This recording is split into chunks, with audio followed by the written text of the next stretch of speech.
track released yesterday on OC Remix for Pikmin.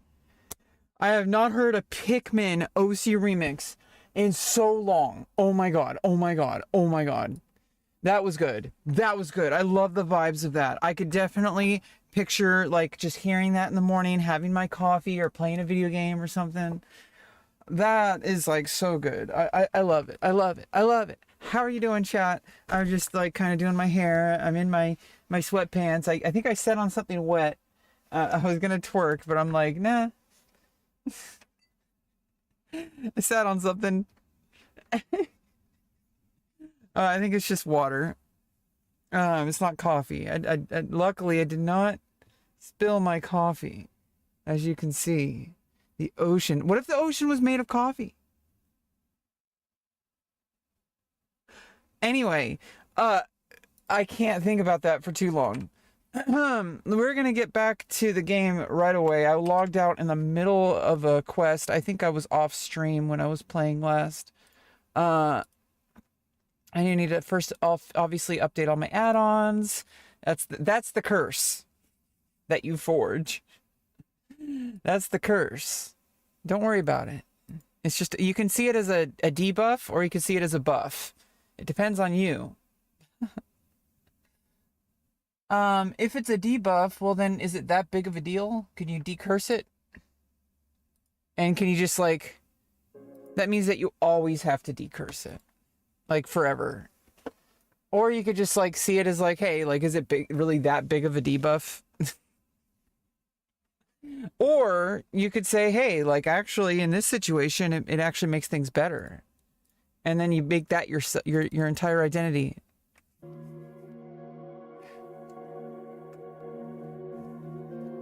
I don't know about identity, guys. Okay, I have no commentary about anything relating to gender or identity or sexuality.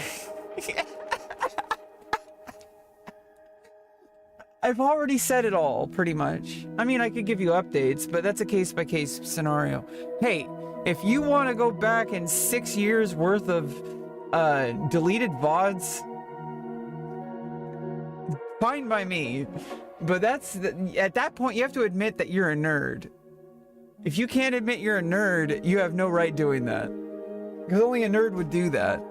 Actually, it doesn't matter what you say, it just makes you a nerd. Anyway. I obviously don't expect any human being to be able to go through my vast amount of, like, content on the internet. Why is it on... It was on WoW 3 for some reason. I'm on WoW 2. Yeah, there's like 3 different ones that you can have 3 different accounts. I have 2 that are just like, still like have starter edition enabled. Do I need to renew my subscription? Is that what's going on? Oh, they're doing maintenance on Wednesday. But today's Tuesday. Today's Tuesday.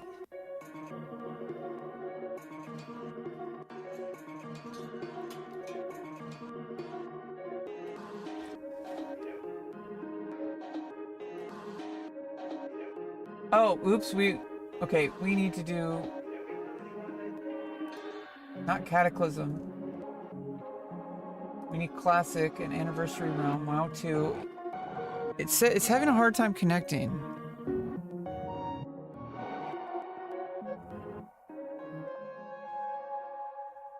Yikes. I think there might be issues with BattleNet right now. Yeah, okay, so anything I can do... Let's load up Wowhead, I guess. Okay, let's load up Wowhead.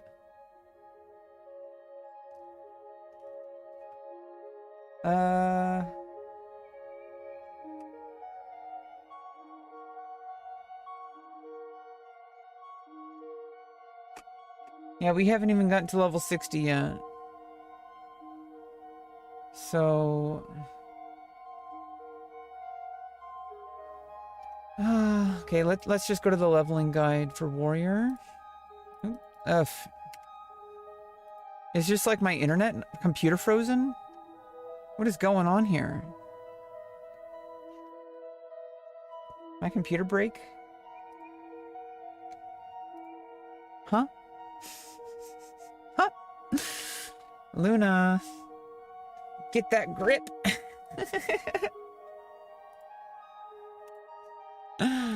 Oh my goodness. What is going on?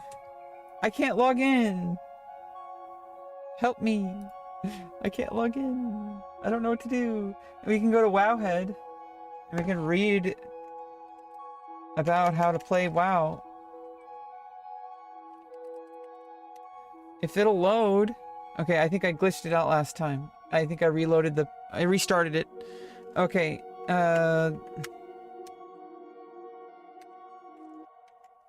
here we go.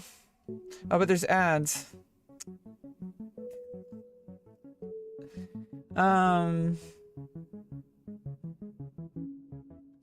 Okay, where's the leveling guide?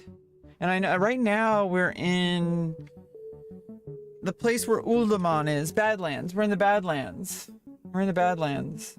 And no, this isn't Star Trek Voyager.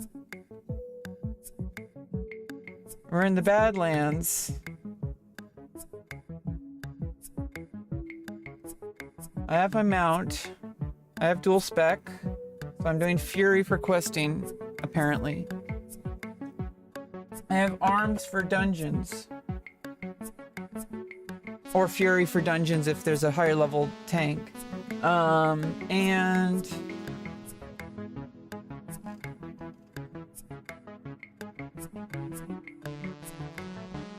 dungeon leveling.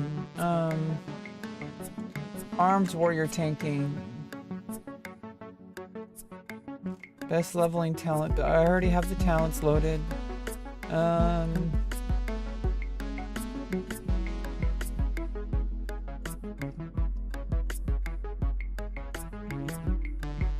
Yeah, respec at level 60, so I'm gonna have two different specs at level 60, one for tanking, one for pure DPS.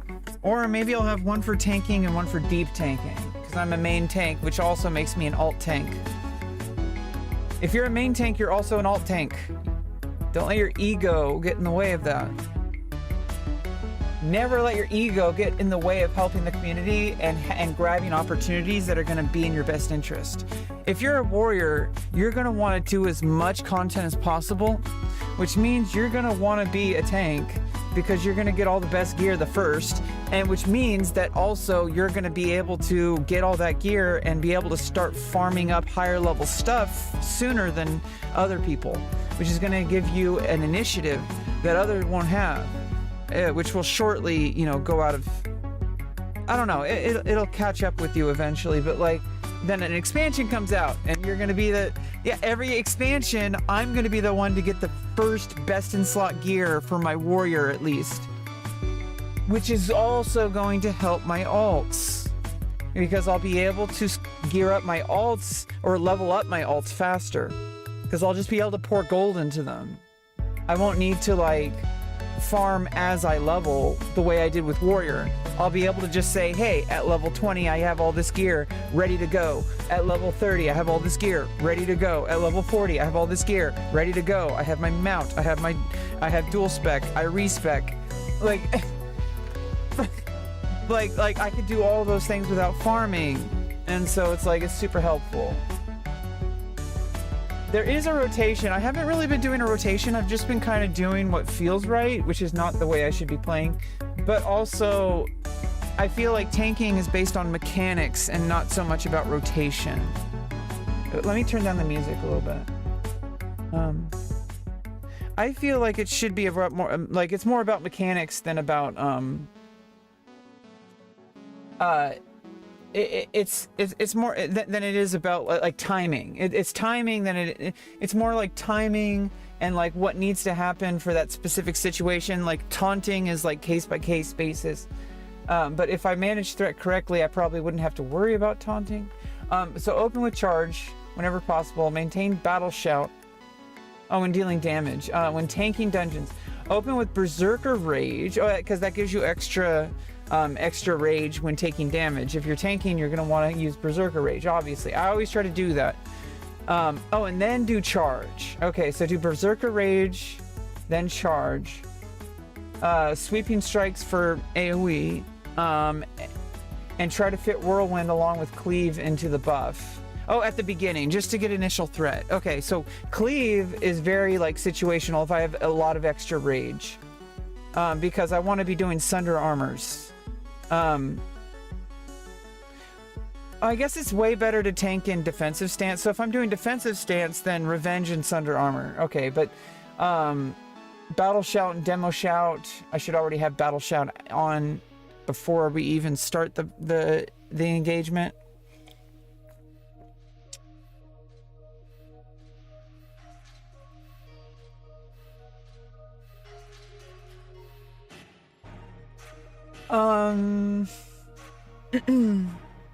Yeah, these are more like just for doing more damage and for mitigating damage. So Thunderclap also mitigates damage.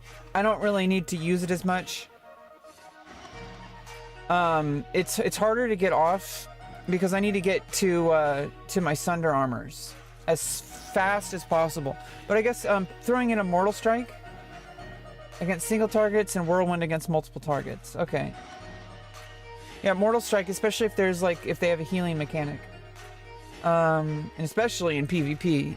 And Heroic Strike or Cleave are basically just rage dumps. And then Taunt, Mocking Blow, and Challenging Shout as needed for, like, like if a mage or a hunter pulls off a mob or something.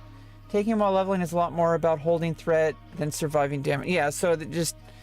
I need to be defensive stance more often. I keep stance dancing. I keep trying to prioritize DPS. It kind of works. The only problem is I have to taunt more often, which isn't a big deal, to be honest. It just means more work for me. But if I do more damage, then we're going to get through the dungeon faster and everyone's going to be happy. That's what I prioritize. I want everyone to, hey, like, I don't know if you guys are enjoying this as much as I am, but I'm enjoying it. And I enjoy it even more when other people enjoy it. So, like, well, you saw that little secret smile. You don't know what I'm thinking about?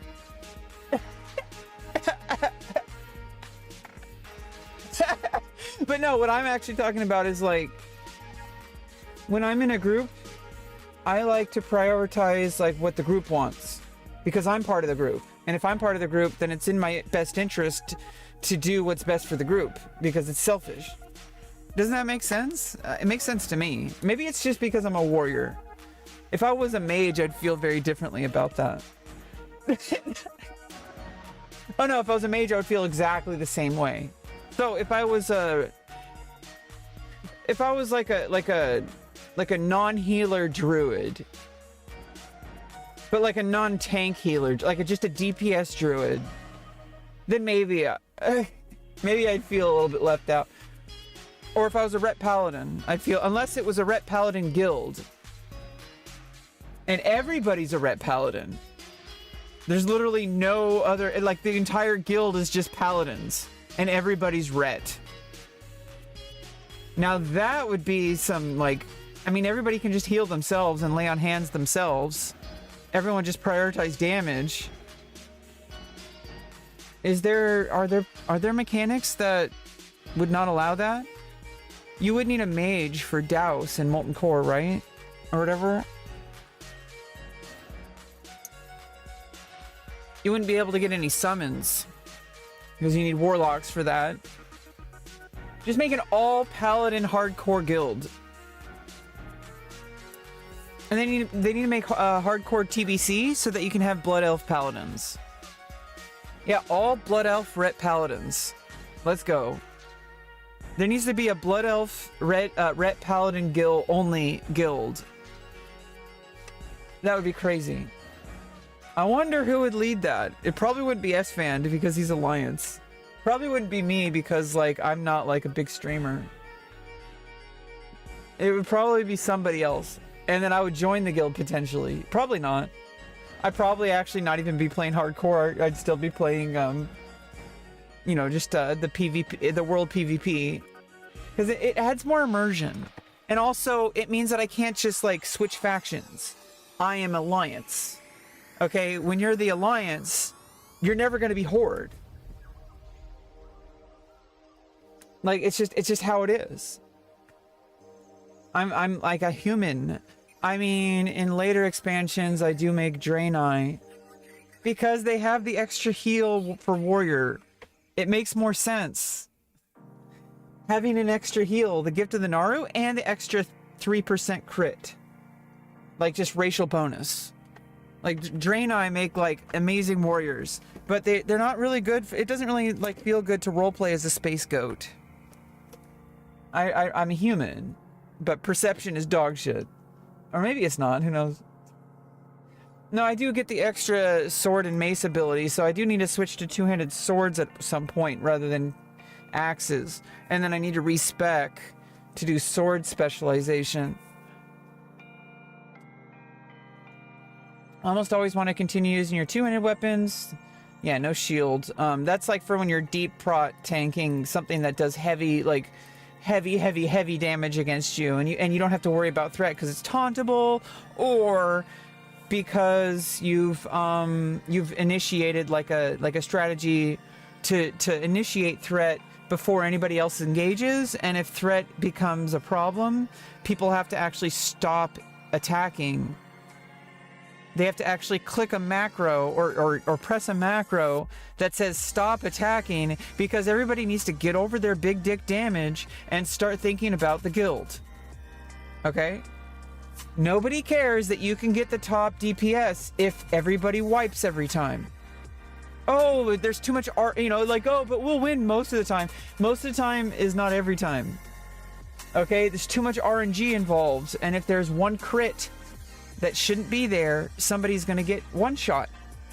Okay, like, because, and it's gonna be you, most likely, because you're doing too much damage, because you don't know how to, like, slow your roll and stop caring about your dick size, and get over your damage output, because you need to do the mechanics that the guild leader or the raid leader, not the guild leader, the raid leader is way more important than the guild leader. Unless the guild leader says you need to leave that instance right now or you're permanently out of the guild and we're cutting out your contract. Now that is a guild leader move. But that's most likely not going to happen unless somebody is literally like the raid leader is like actively like doing something really bad in real life or something. Like there's some very specific scenario that you can't even foresee, and that if it happened, you'd be like, oh shit, I'm out. You just Hearthstone out.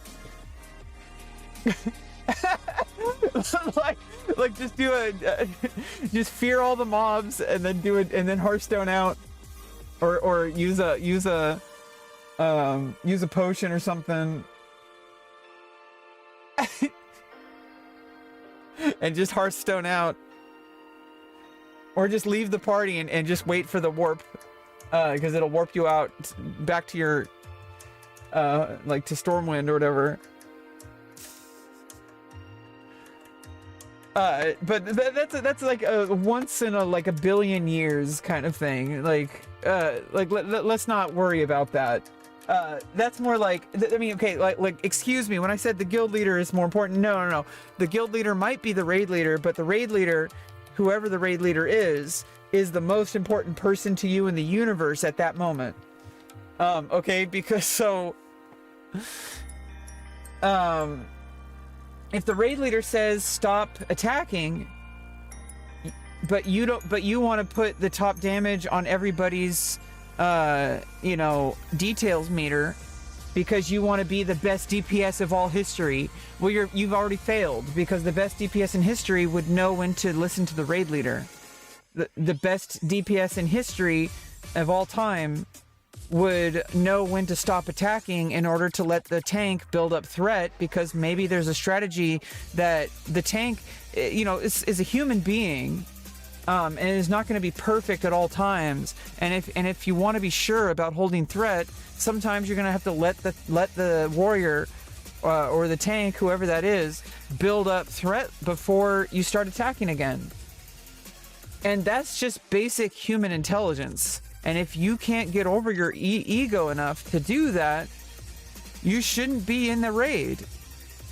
And if you want the gear, you want to be in the raid. And so it's in your best interest to listen to the raid leader.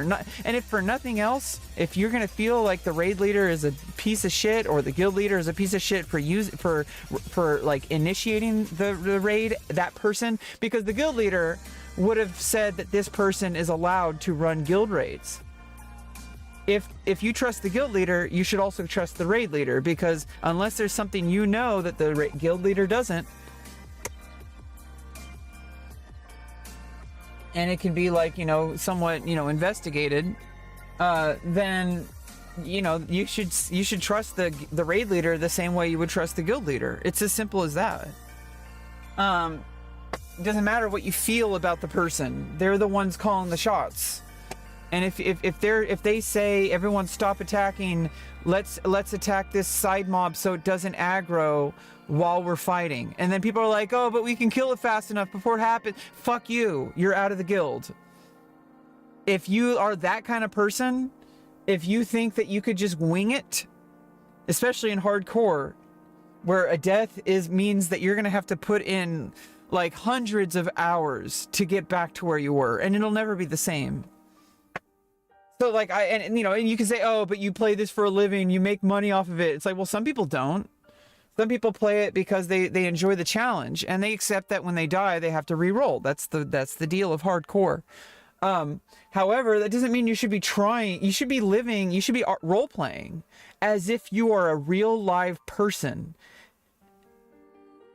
And if that means you never leave Stormwind or you never leave Orgrimmar because you don't want to go out there and get killed past like level 18 because you got your Staff of Orgrimmar on your mage, your undead mage, and you don't want to lose it, you've risked too much death.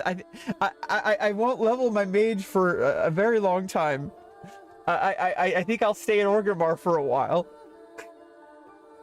No, I'll probably eventually level up. I mean, what can I do in Orgrimmar? I mean, I guess I could farm the dungeon.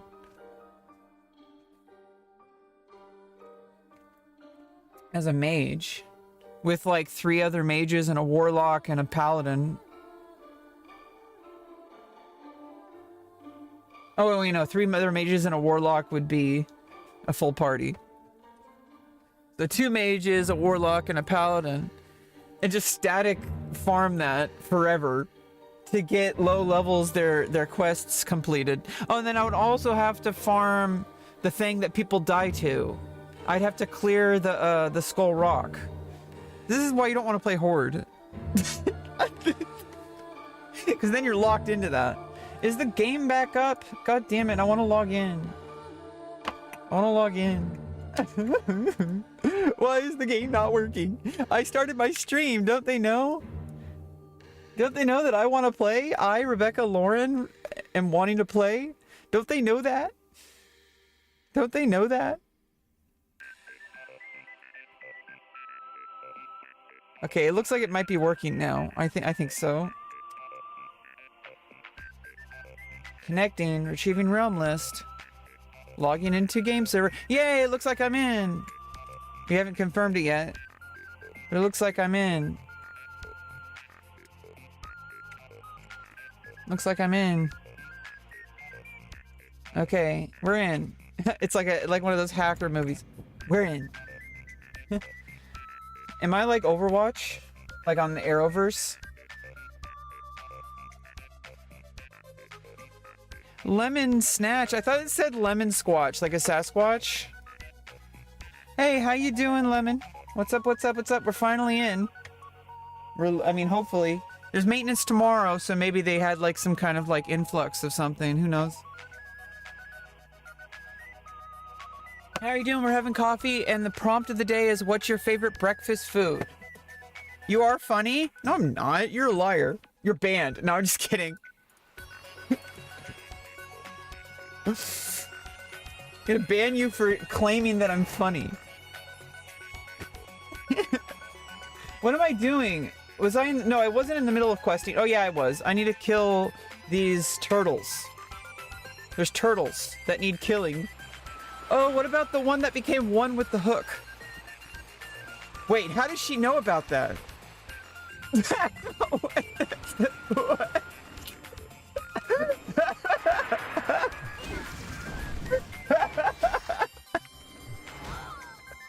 Oh my goodness. Am I in the right talents? Yeah, I'm using my Fury talents. Okay. And I'm in Berserker stance. And I even have 25 strength potion. Hopefully I don't get sniped by the horde.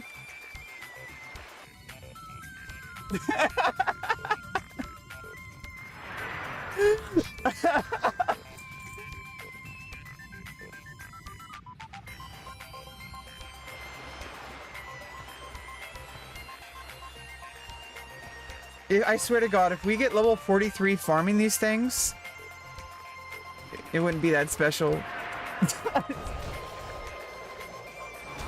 I'm good. I'm just like waking up, having my second coffee of the day.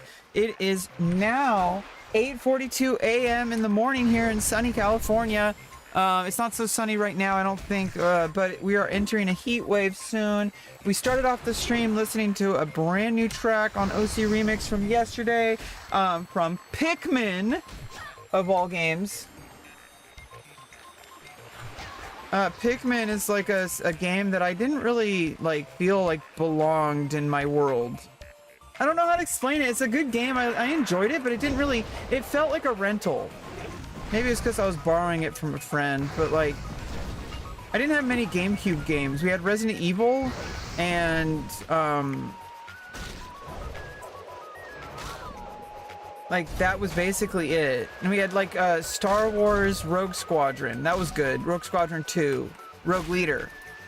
And besides that, I had to borrow Smash Melee, but I had to play it one player because nobody wanted to play. Not really.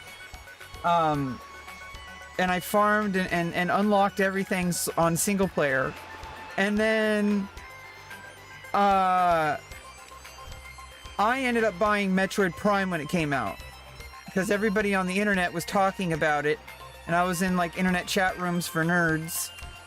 And, I was a nerd.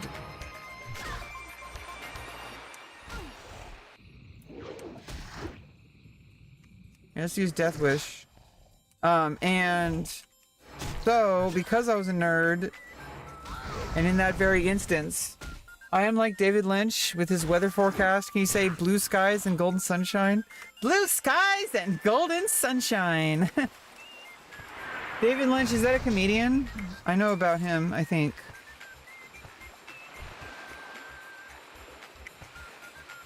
I've heard that name before. Yeah, I don't know. I don't really know, like, how to, like, think about, like, I don't know. Maybe I've just been trying to collect myself as far as, like, what is my energy? What is my vibe? Like, and like, not like, oh, who am I? Who can I copy? Or, like, who can I be? Like, no, like, I meant, like, what is my natural energy? And, like, what kind of, like, entertaining, like, ideas that are creative can I come up with that'll match my style? And what is my style? And what can I do to alter my style?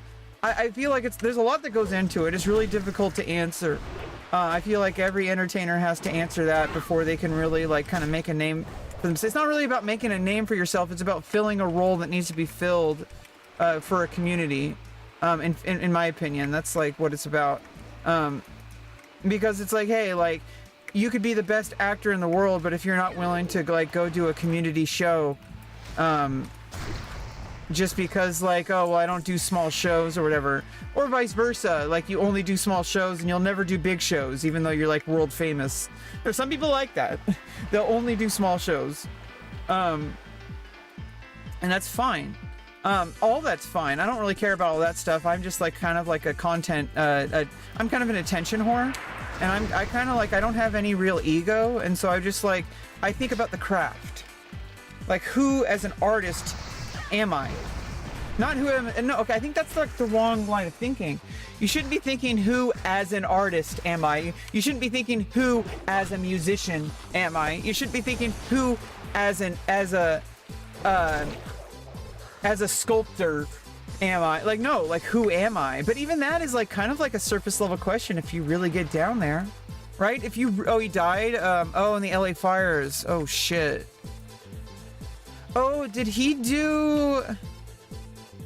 He didn't do horror movies, did he? No, that was, I'm sorry to hear about that. The LA fires are pretty scary. It's why I'm not going to LA anytime soon. I'll wait until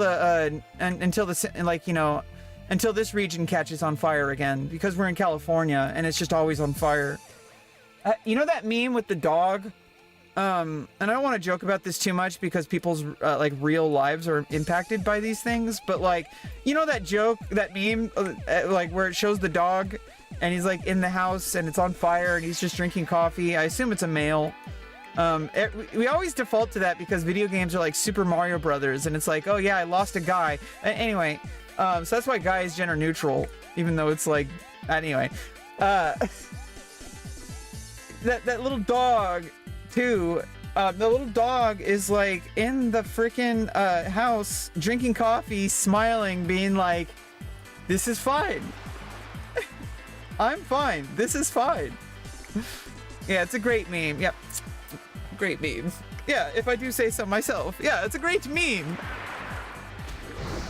I just imagine like in 100 years, there's gonna be a group of hipsters sitting around a Twitch stream podcast that they're recording, and they're gonna be in their like, you know, earmuffs and their like wraparound swimwear that is made to look like winter wear because apparently that's popular at that time, trending. They're going to be talking about memes. They're going to be like, oh yes, those memes in the olden days.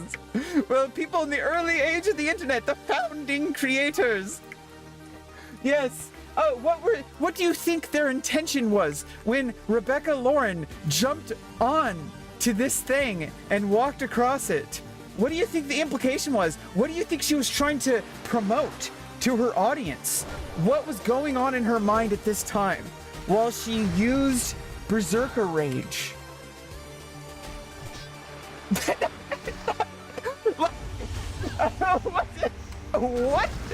What? I think I had a little bit too much coffee. Let's have some more.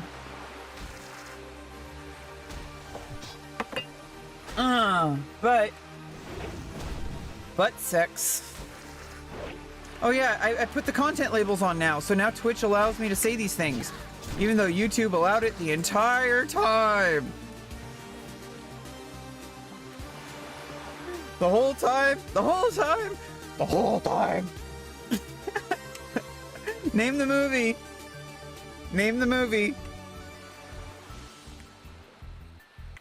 I'm that kind of nerd, okay? If you're the kind of nerd who likes talking about your special interests, you belong here in my chat. Like, if something makes you excited to talk about, I'm not gonna stop you. I know that, like, this is kind of a deep topic for some people, but have you ever been in like a party and you get really excited? You actually like were reticent to go there because you have social anxiety, but then you finally got there, and then once you're there, you're all actually having a good time and you're excited. But then one of your friends or a friend of a friend or something happens, and then you feel like a dumbass, and you get really embarrassed. And you're like, oh shit, like, this thing, like, I finally got out of my shell, I finally got excited, I finally opened up and went to a party, but like, the thing that made me happy was just boring other people, or it was just like, even worse, like, somebody actually said, hey, like, why, like, that's stupid, you're stupid. I was here the whole time. Oh shit! Oh shit! Now we're talking about real shit. I'm sorry. I was like kind of in a joking mood. No, I mean, I'm sorry that you had to go through that, Lemon Snatch. Want me to snatch you up? I'm not gonna do that. Just as a disclaimer, I'm not going to show up to LA randomly and pull up and say, "Get in," like the meme with the dog, or whatever it was. Or no, the goat. The goat. There's a goat in the car driving, and then it opens the door and says, "Get in." What would you do if that happened? I think I would just lay on the ground. and start crying. Cause I think I lost my mind. Heal up, you're low. We did. We just relied on our spirit. Our spirit. we relied on our spirit to get us through.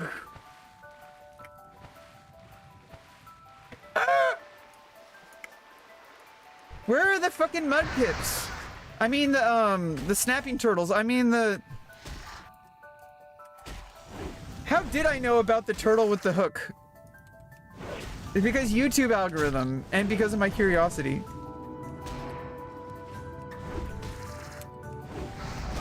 Soda Poppin's brother, Dustin, caught a turtle, and now I'm emotionally invested in this turtle that is probably dead by now. It might still be alive. They have long lifespans, but it might still have the hook in it. Do you understand? Like, I watched 3 hours of this, and now I'm emotionally invested in this turtle. We need to get like a big magnet. We need to go to that lake. We need to find that turtle with a big magnet, and then remove the hook from its mouth so it can live a normal life. Maybe somebody already did that, because it was 3 years ago. Maya did it. Maya Higa. Oh shit, why am I name dropping? I don't even know these people.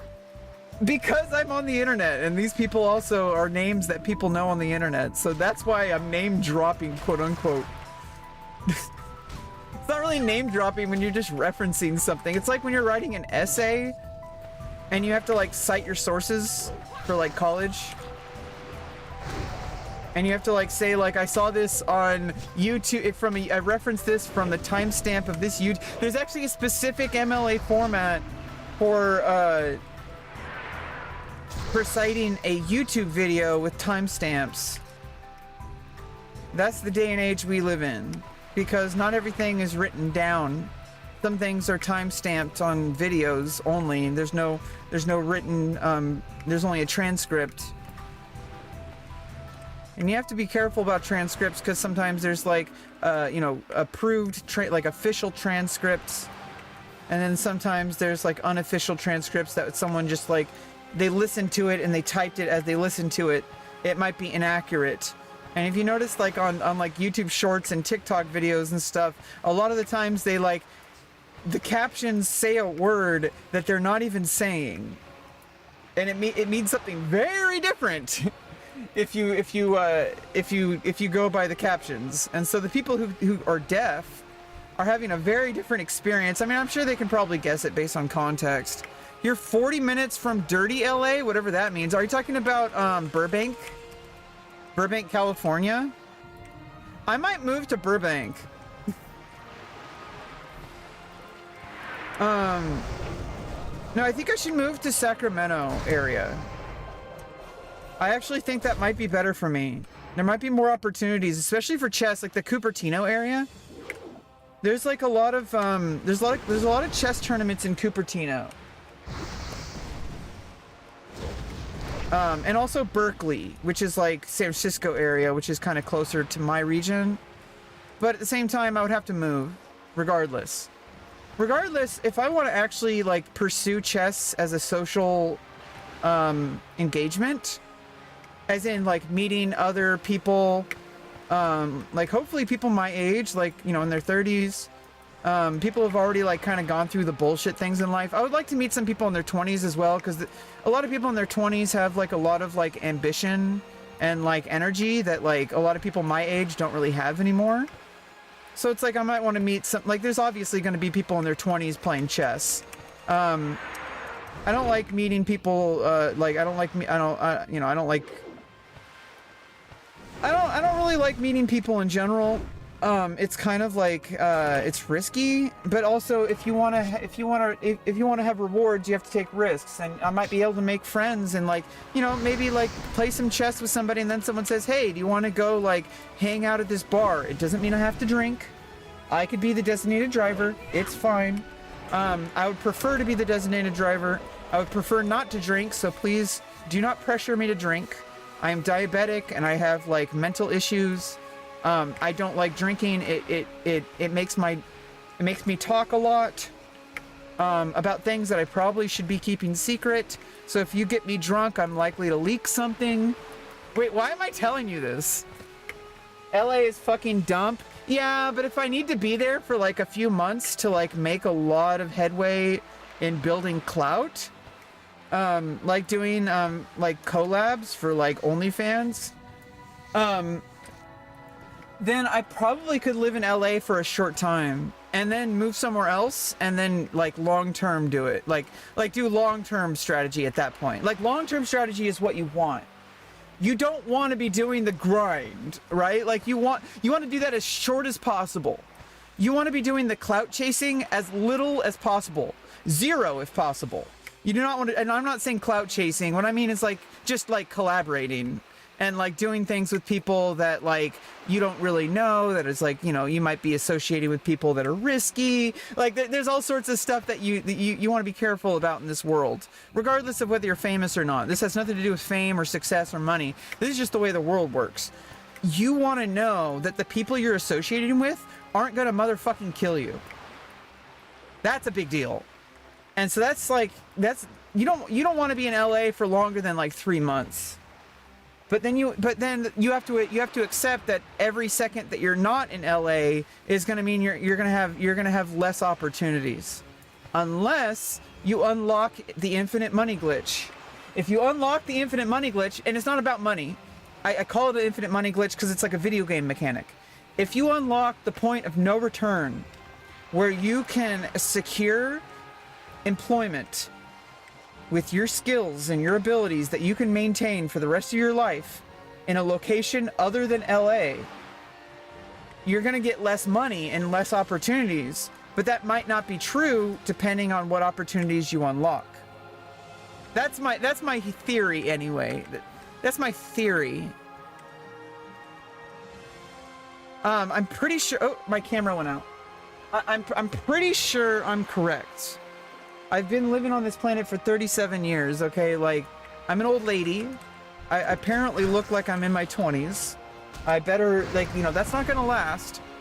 I've already accepted that I'm basically permanently a MILF. That's a good place to be. Do you understand? Like, that's a good place to be. A lot of people like MILFs. But luckily, I can't get pregnant. Or get anyone pregnant. So that like unlocks a lot of potential for me. But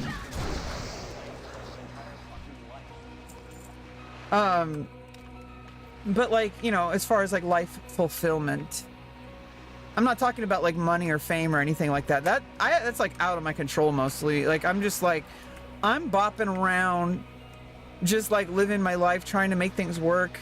And maybe I need to go to LA for a while, but I want to get out of LA as fast as possible. Your goal is to not be in LA. Your goal is to get out of LA.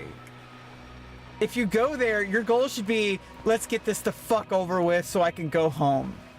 That should be your mindset when you're in LA. If that's not your mindset, you're not doing it right. Your goal should be, let me get the fuck out of this hellhole as soon as fucking possible. If possible, we shouldn't even have to go to LA.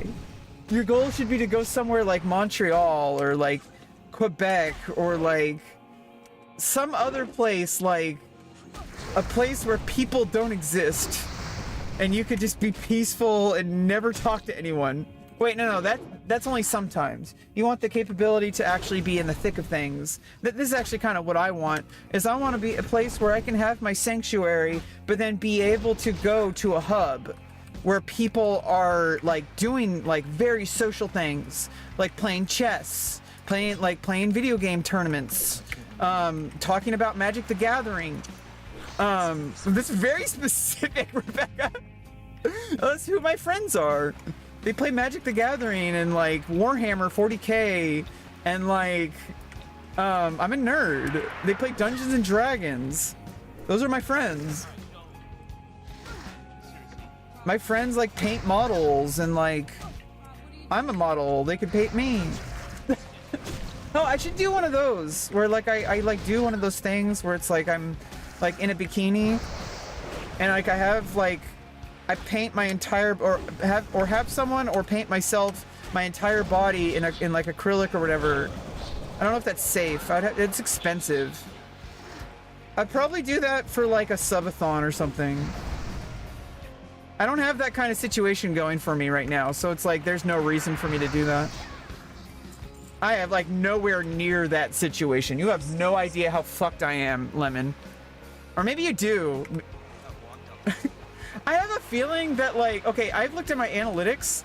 The majority of my viewers on Twitch are Soda Poppin' viewers. The majority of my viewers on YouTube are Asmongold viewers. Two very different audiences, by the way. I have no idea what the fuck is going on here. But like, I'm just being me. I just want to be me. Is that not allowed? And I'm just too perfect. Except when I am not. I don't know what the lyrics are. You told me get a job, and that's where the hell I've been. And I'm just too clever. And I'm just too stupid dumb. See, 1,000 people I can be for you, and you hate the fucking lot. Or you hate the whole damn lot. Actually, the whole damn lot, I like the radio edit better. I don't know about you, but sometimes the radio edit is actually better than the original. Maybe that's a hot take.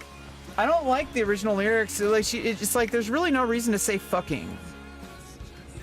It's just like, I mean, she is just expressing herself, but I actually like the radio edit better. Because it makes the point of the song, in my opinion. I mean, for my version of the song, the one I've listened to in my own head, the one that I'm like taking way too personally, which is, I think, should be an artist's intention. An artist should want the listener or the viewer to come up with their own answers, to come up with their own like ideas, and that's my opinion on like what art is, like why we do the things we do, like why we create things, is because we want other people to come up with things, not because we want to like say, this is me, you should worship me, this is who I am, and you need to worship me. Like, no, it's not about that.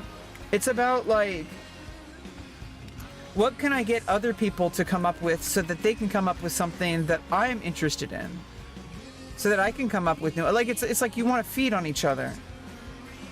It's kind of like, I don't know, it's a weird kind of fucked up world we live in, to be real.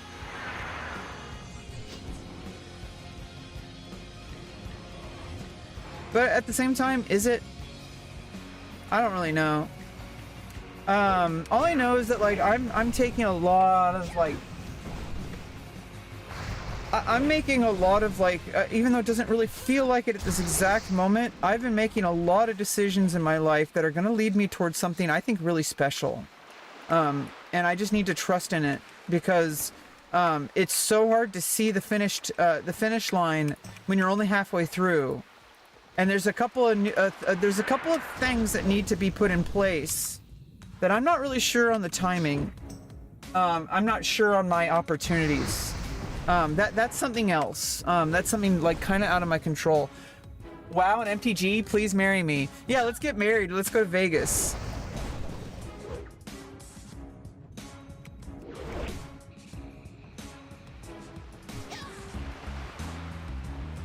I mean, I don't know, like,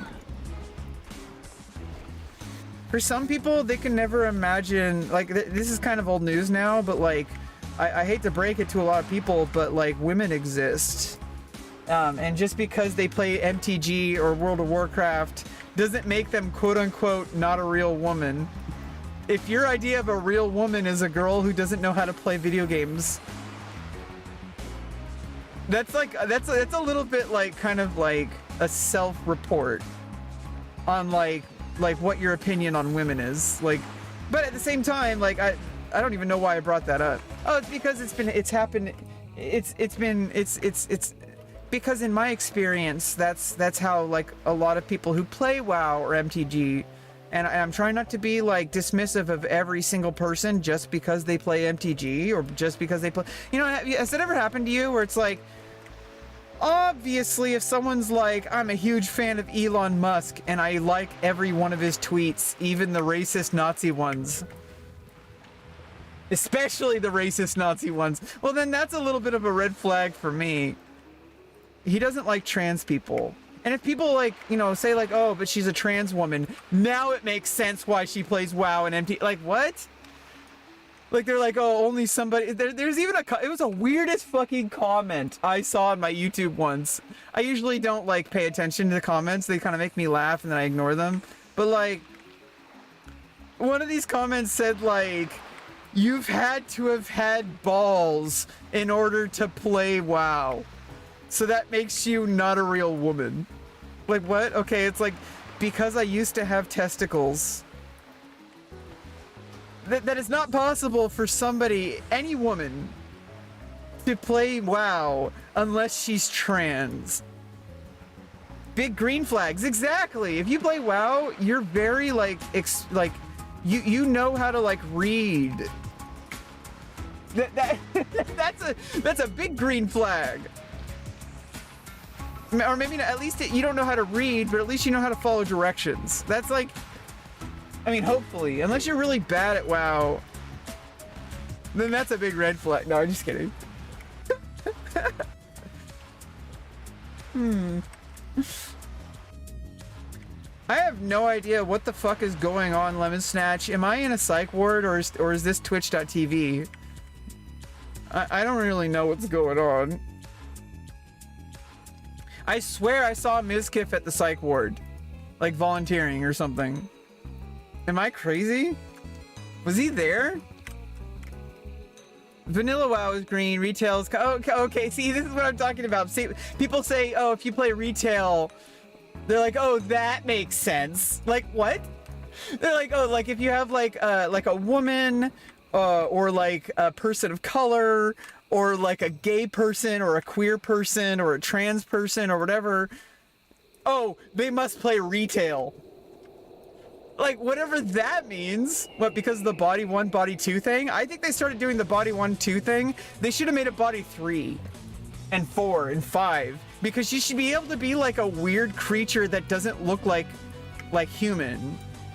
Isn't that like the whole point of a fantasy roleplay? Like, what if they had different body types rather than like gendered body types? Like, what if you could have a body type? Like, what if you could play a big old fat dude and you could roleplay a paladin that just drinks every day, like the town friar, or whatever?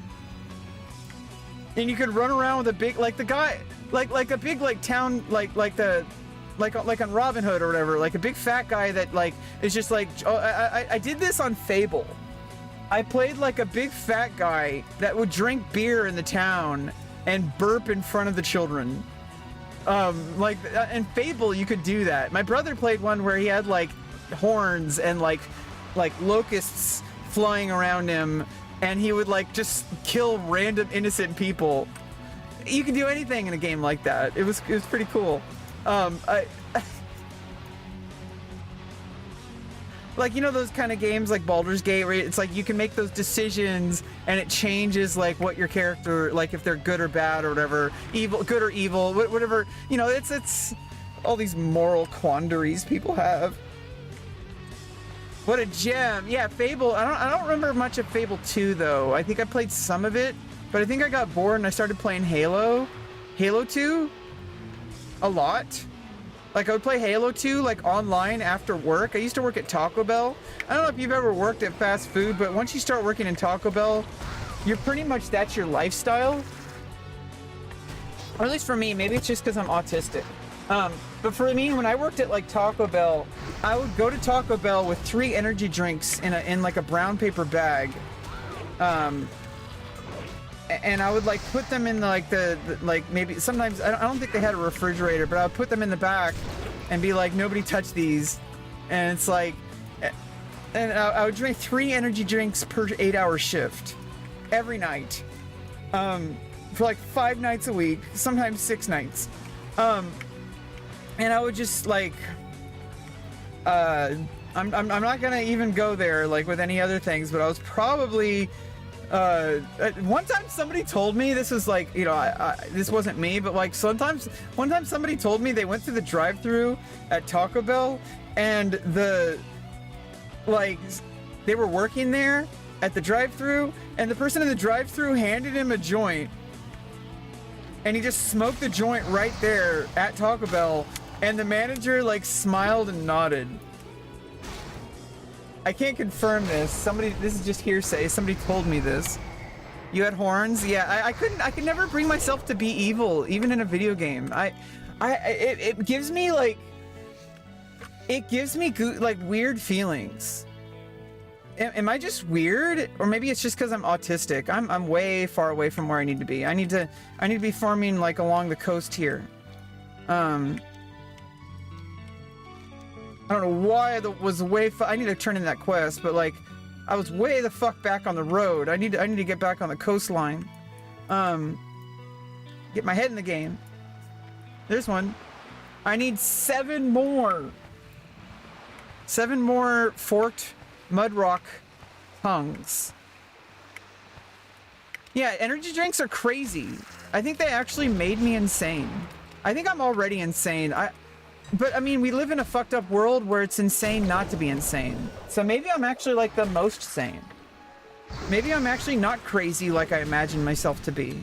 Maybe people don't hate me. Or maybe the people who do hate me, like everybody else hates them too. So maybe it's not as bad as I think it is. Or maybe it's way worse. I have no idea. I'm autistic and this is all blind to me. It's like, have you ever like seen somebody who's like actually blind? Like literally blind, like blind, like with like, you know, seeing eye dog blind, or like walking around with the red cane that if you're pretending to be blind, you go to jail or some shit, like red cane blind, or white cane blind, whatever, white cane with red tip blind, just the tip, giggity, but have you ever seen a person who is blind, like walking around with a cane, like a white cane blind, step into a car, start the car, drive, get on the road. I'm mad as hell. I'm not going to take anymore. I actually don't know the name of that movie. I know the quote, but I don't know the name of the movie. Finally, we got another forked tongue. Jesus fucking Christ. It's about fucking time.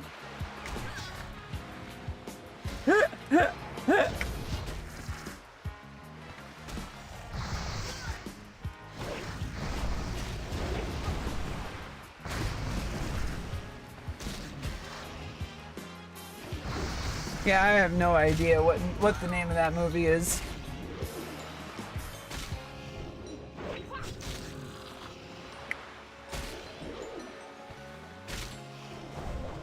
Oh shit, I'm gonna die. The Network? No, wasn't that like just a reference?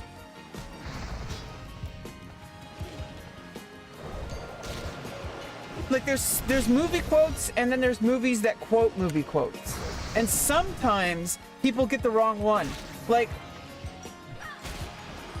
there was one person who was absolutely convinced that the literal quote, Badgers, we don't need no stinking badgers, was in the movie that UHF was referencing, and not literally from UHF.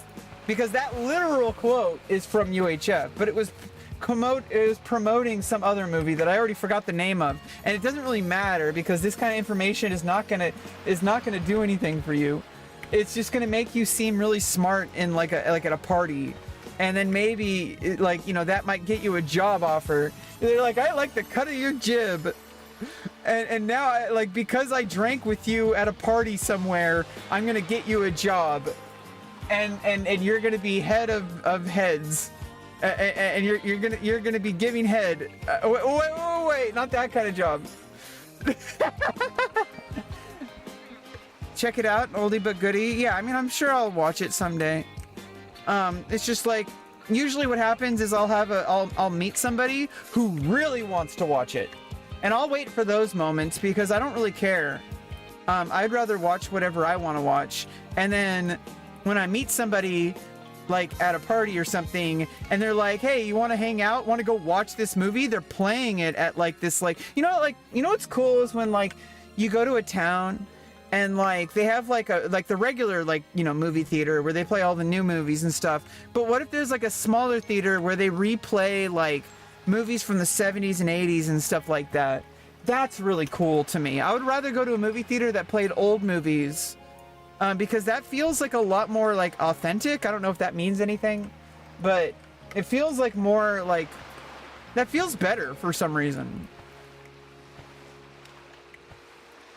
Maybe it's because like you've already seen the movie and it's like you're paying more attention to the fact that you're going out with friends, and it's more like you know, like going out to eat, right? Like going out to eat is like you're not really going out to eat. You could eat at home.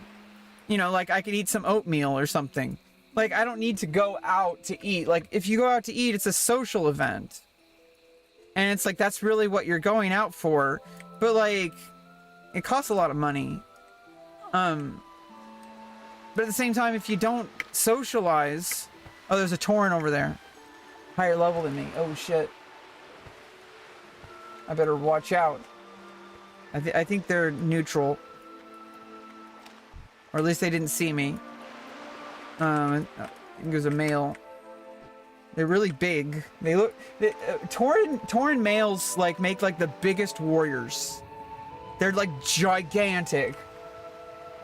You could see them from like a mile away. Now a gnome warrior, on the other hand, it's like Yoda. Remember in like Revenge of the Sith, or was that Attack of the Clones? No, Revenge of the Sith, when you see Yoda just like spinning around like crazy. No, it was Attack of the Clones where he was spinning around.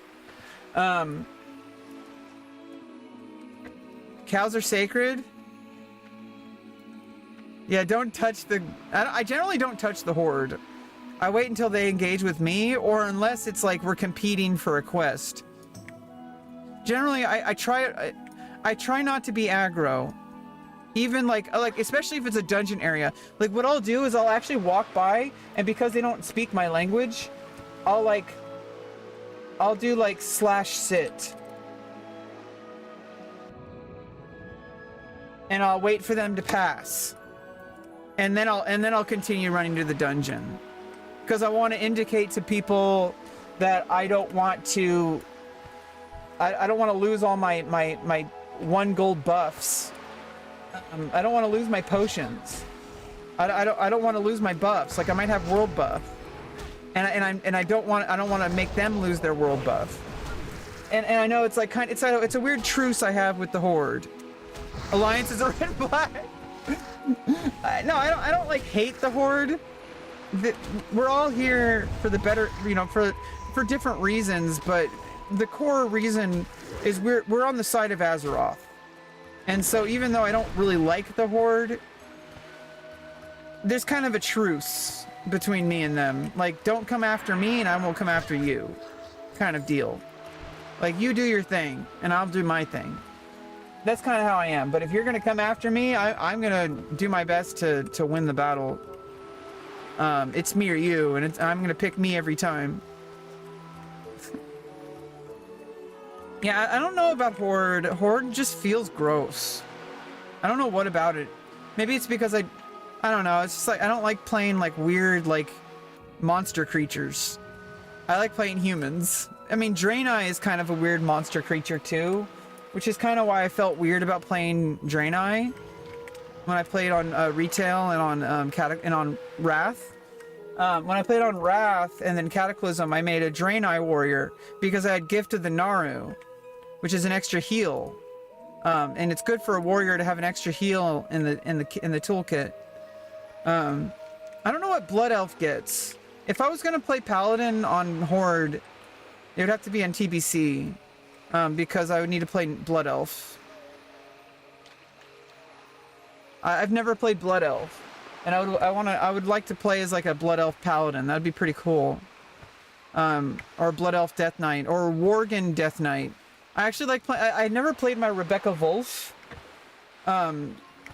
Rebecca Wolf. So when Wrath comes out, I might make a Death Knight, or a Worgen Death Knight.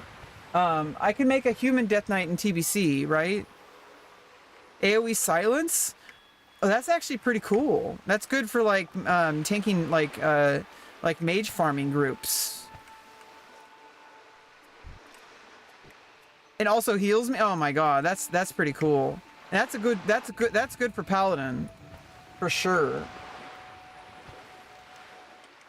Like make a ret paladin, like ret and holy, or maybe prot paladin and prot and ret instead of. I don't know if I want to be a main healer. I'd rather be prot and ret. Prot, like dual spec prot and ret at endgame. For leveling ret and holy at level 40, and then from level 40 to 60 do ret and holy, and then when I get level 70 or whatever for TBC, then switch over to ret and prot, because I feel like prot generally doesn't really work until you have better gear. I mean, that's how it is for warrior apparently, and I've noticed it. I mean, I haven't tried playing prot, so it's like I haven't tested this, but I'm pretty damn sure you don't do prot until level 60 in vanilla on warrior, at least. And then paladin can't even tank really because there's no taunt. You'd have to, and it's like you're either going to be ret or holy if you want to play paladin in vanilla. But in TBC, apparently, you know, because paladin gets a whole bunch of buffs. You get like I'm not gonna level my human paladin on Night Slayer until TBC comes out. Well, I might get to endgame as ret holy during vanilla. Like I might just get to level 60 just to be ready for TBC and to have an alt healer for raids and just a ret paladin just for extra farming and just extra stuff I want to do, and you know, throughout the week, stuff like that. Be a stun machine every second. Revenge, yeah. Concussion blow that stuns. Prod is fun for leveling if you have a pocket heal. Yeah, exactly. You have to have a friend, and I don't have any friends. No, it's just I generally don't like relying on other people for things that I can be able to do on my own, like questing and stuff like that. That's solo. And obviously it helps to have friends, and I try to, you know, make friends with people who are, you know, who like to play the game with me. So I'll add people who are like, hey, this person stuck with me for 3 Stockades runs. That's a person I want to add as a friend, because that person is going to be down for like hanging out in game and like doing stuff, like unlocking stuff, like getting drops, you know, farming mounts. Those are people that should be like battle tag friends, like BattleNet friends, like people who are gonna farm mounts with you. Come on, those are best friends for life. Like let's be real. If somebody is gonna spend 300 hours farming a single monster with you to get a drop that doesn't have any value other than it's a trophy because it's a mount, those people are going to be friends with you for the rest of your life, at least in game. Those people you should definitely add as friends. They're probably already your friends at that point. Like, because that's like somebody who's probably run dungeons with you. They probably, you know, they're always on task during raids. Those are people you can rely on. I am a main tank. I'm doing the quests. I'm taking my time. This is my first time playing WoW ever, really, like from vanilla. And I want to get to. I do want to do endgame content before TBC comes out. So I do have a timeline. But however, like I want to enjoy the journey. I want to just like kind of experience like the maps and go through the quest lines. And I want to do the dungeons. I want to do all the prerequisites. I feel like there's a few quests in Uldaman that I still haven't finished. I want to do another Uldaman run, but I need to do some. There's some quest lines I got to do. And then I think like soon I got to go to ZF, right? I think like ZF is soon. Like ZF is coming up soon, and Moradon. So I'm gonna be going to Moradon is gonna be a big one. I'm pretty sure like ZF is like a huge one. There's some drops that I want. Oh shit. Oh fuck. Okay, I know how to do this. And run away? Oh shit.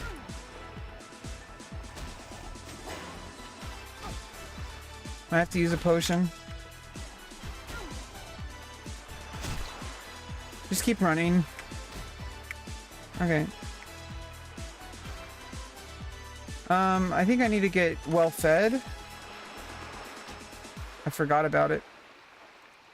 Lua error received.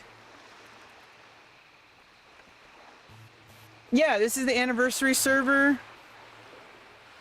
Oh yeah, I could have used Piercing Hell. I'm dumb. I forgot I was in Fury Spec. I was like trying to do sweeping strikes. But then I remembered I'm in Fury.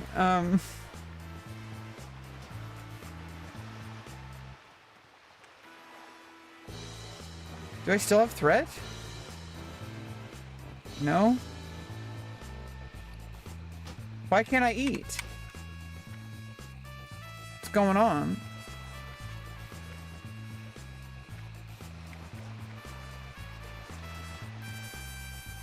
Yeah, for some reason, sometimes I forget. See, this is how new I am. You see what I'm saying? Like, I'm not like a seasoned WoW player. I'm brand new. Oh shit. For all intents and purposes, like, I'm brand new. I played some retail, like, here and there. Like, I played for like a month or two. And, I played for like a month in BFA, and I played for a month in Dragonflight. Like, Season 3, I think. Or Phase 3. I don't even know what the fuck they call it.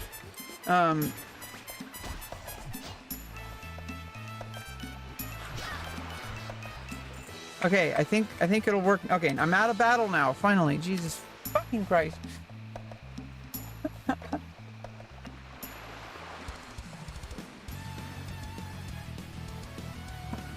There's a lot to explore in this game, and I love this game. And I know it's hard for people who've been playing the game for like 20 years, but like, I hate to break it to you, but there's a lot of people who have never experienced WoW, and I'm one of those people, really. I played Final Fantasy 11. It was a very different experience. It was very social, though. I made some good memories with friends in real life, but we don't need to talk about that. It's more personal. But at the same time, it's like there's a lot of good memories growing up with my friends. It was like I was talking about Taco Bell earlier. There's a bad thing about Taco Bell because it's like, oh yeah, like the reason why my life basically kind of falls apart when I go, like, I kind of get swept away with what my environment, and because I'm autistic, and it's really hard for people to understand, but like there's reasons why I have SSI. It's because like a job like Taco Bell or something, it basically transforms my entire life, and it turns me into somebody that is not a well-rounded, like I am not capable of surviving. And it kind of got to the point where it's like, it got harder as I got older. And that's why I had to start going to therapy and get diagnosed and get like SSI and all that. It was it was traumatizing going through all that. I mean, imagine hearing a judge tell you that you are incapable of having a job, any job in the United States. Even though, like, yeah, that's just a technical thing, like for legal reasons so that they can give you SSI. But at the same time, it really makes you feel broken. And it's hard to get out of that mindset. Being 40, yeah, I'm not going to tank ZF until 46. I'm probably going to get carried, or this is why I was going to tank. I'm not glued to being a tank. But I am a tank. Like, that's like my expectation when I get invited to a dungeon because I'm a warrior. Why would you invite? Because everybody, what I don't like is when people refuse to tank. I don't like that. And I'm not like mad at people who are doing that. I'm like, well, okay, then I'll tank. Because I can have control over myself. I can't have control over other people. So I'd rather fulfill that role because it makes other people who don't want to do it happy. Because there's people who don't want to tank, and you know, like, they have, you know, every right not to, but, you know, if I wasn't a warrior, they would not be invited to my group. Well, they would, but like, they'd have to understand that I'm gonna find a tank, and everybody's gonna be kind of pissed off at you because you're the warrior that didn't want a tank. And it's like, but that's not up to me. And also, if the person is fine with that, and also if somebody had a problem with the person not wanting to tank, then they start having a problem with me too. Because then it's like, hey, like, it's not a big deal. It's just a game. This person isn't set up for tanking for whatever reason, or they don't feel like it. That's not my call. I'm gonna just invite a tank. But it might be hard to find a tank because it's always harder to find a tank than it is to find a DPS. So it's like, I make that easier for myself by making sure that I feel like I'm relatively properly geared. Like, I think I need some plate mail for chests soon. I don't know if this lasts till level 60, the fire hardened hauberk from the quest.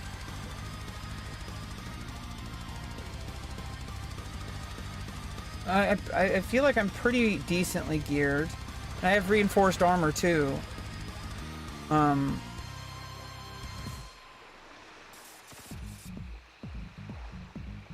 What's my item level? Doesn't say. I don't have the add-on. I think I disabled it. What am I doing? I'm trying to find the turtles. Okay. There's so few of them. And I need so many of the forked tongues.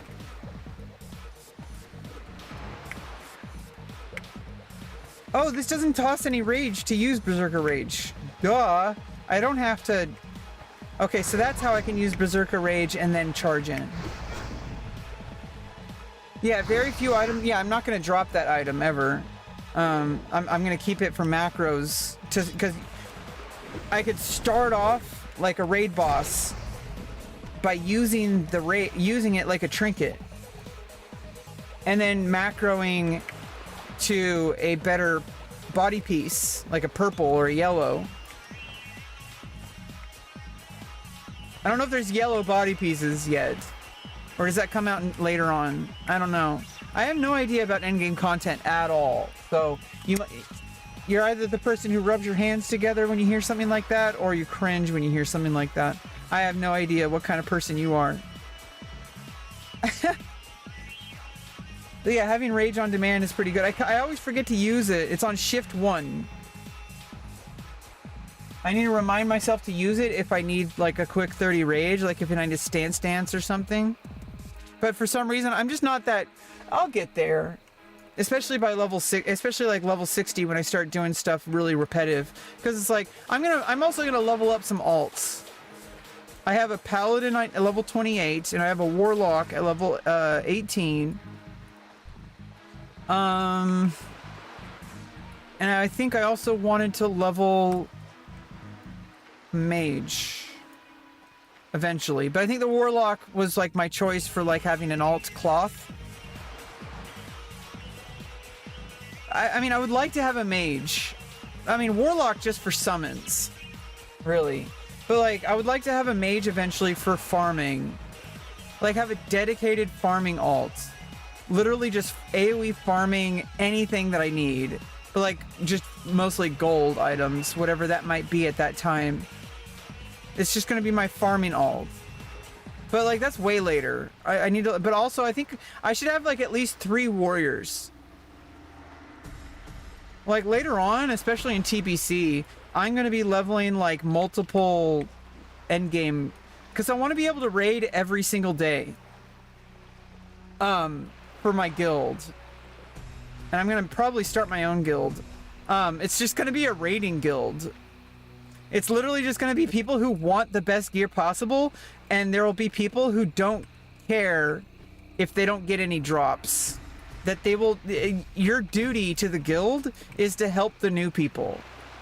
And if you have a problem with that, you should join a different guild. Because like, my guild is about helping people and helping each other, because it's in your best interest if you think about it. We're playing the long game. If we help the lower levels, they're eventually going to help us when we need them.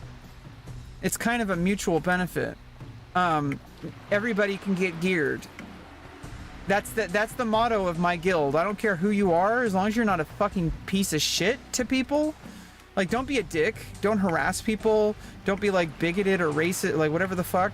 But, you know, obviously, I mean, I'm a trans woman. If you have a problem with that, you probably shouldn't join my guild. But if you do have a problem with that, at least don't tell me about it or tell anyone about it. In fact, you shouldn't even talk in the guild chat at all. In fact, you should probably leave the guild. But like, I wouldn't know. If I don't know, then I don't know. And you're just going to be I'm going to treat you as a warrior or a mage or a priest. Because I really don't care who you are. To me, you're just somebody to help me get gear. And that's honestly how your guild leader should think. If your guild leader is making things personal, that's a red flag. Your guild leader should be like, I want everyone to have the best experience possible while they're getting the best gear possible and getting the most gold possible. Period. Everybody should be happy. There should literally be no politics involved. The guild leader should be like just like completely just like not even having any emotions whatsoever besides I am passionate about WoW and I want everyone to have a good time. That's the only emotion that a guild leader should have, in my opinion. Because if you start like picking favorites with people because, oh well, this person, I like this person better. You know, maybe there's reasons why you might like divvy out like as loot master or whatever. Like, hey, this person has done lots more raids, and this person has been waiting for this gear for longer, or this person like you know is like has been like really like reliable, and or you know like stuff like that, like merit based. But at the same time, how can a new person that just joined the guild that isn't as good as those other people, how is that person supposed to feel like they have a chance? Well, that is why we do multiple runs and why everybody should have at least one alt to run a raid on it, like during their off time. Like they have a raid and an off raid.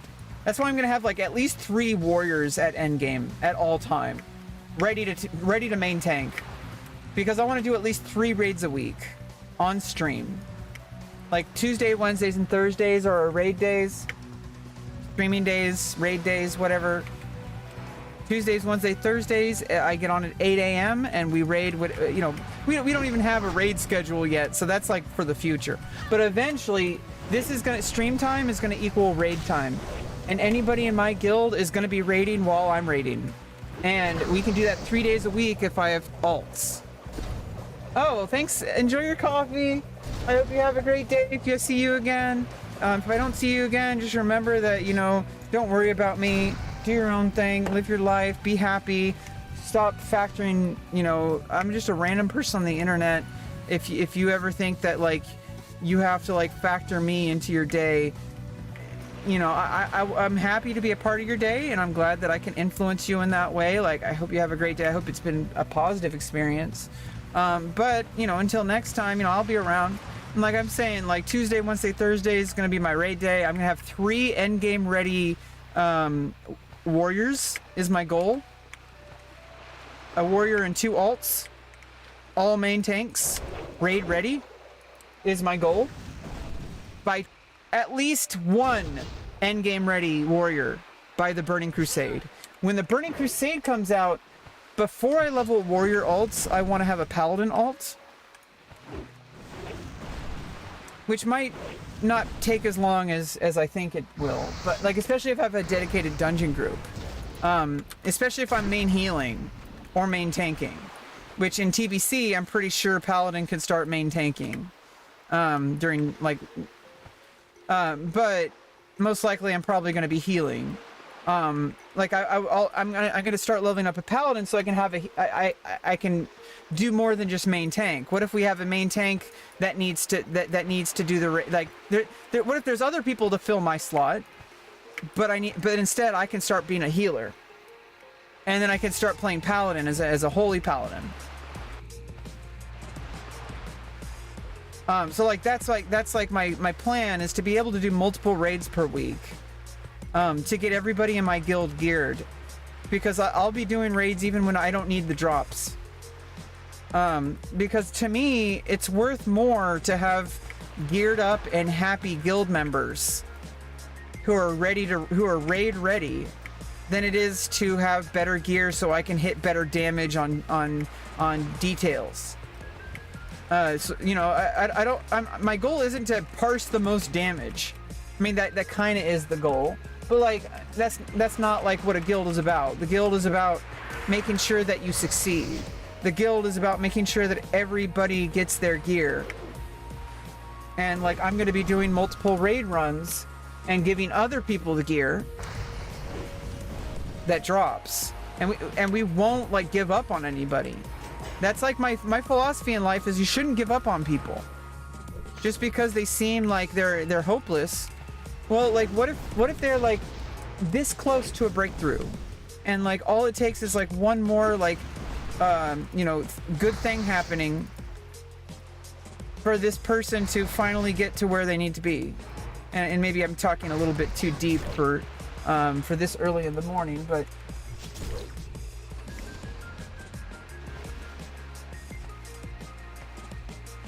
it's more about the game. It's less about the game, it's more about life, because you're a person, and when you play the game, this is a direct experience of your day.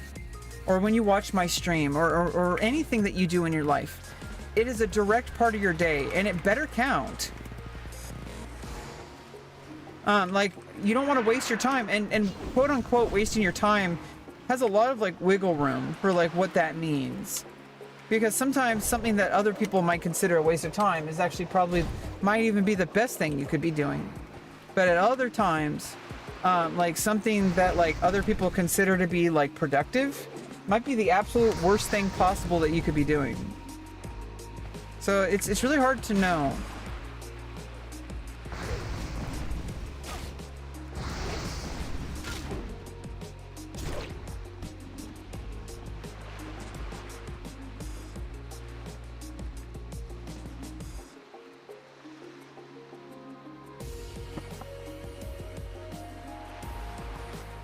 I do feel like sometimes I sell myself way too short, you know, like, am I really as hopeless as I think as I accuse myself of being? Like, because it's like, it feels like I'm just impossible to be around. Like, even though that's like my experience is like the exact opposite. Like, apparently people really enjoy my company.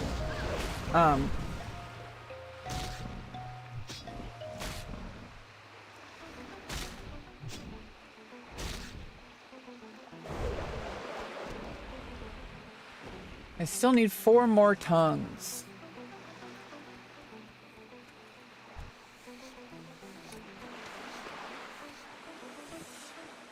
Starting to get thick leather.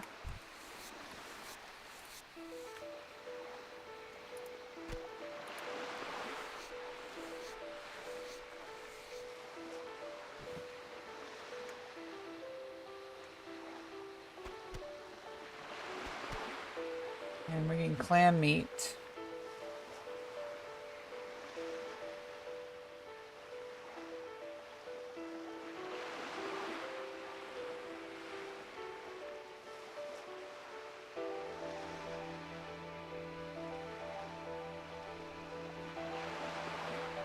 Oh, these are pretty good. Yeah, these are just vendors. For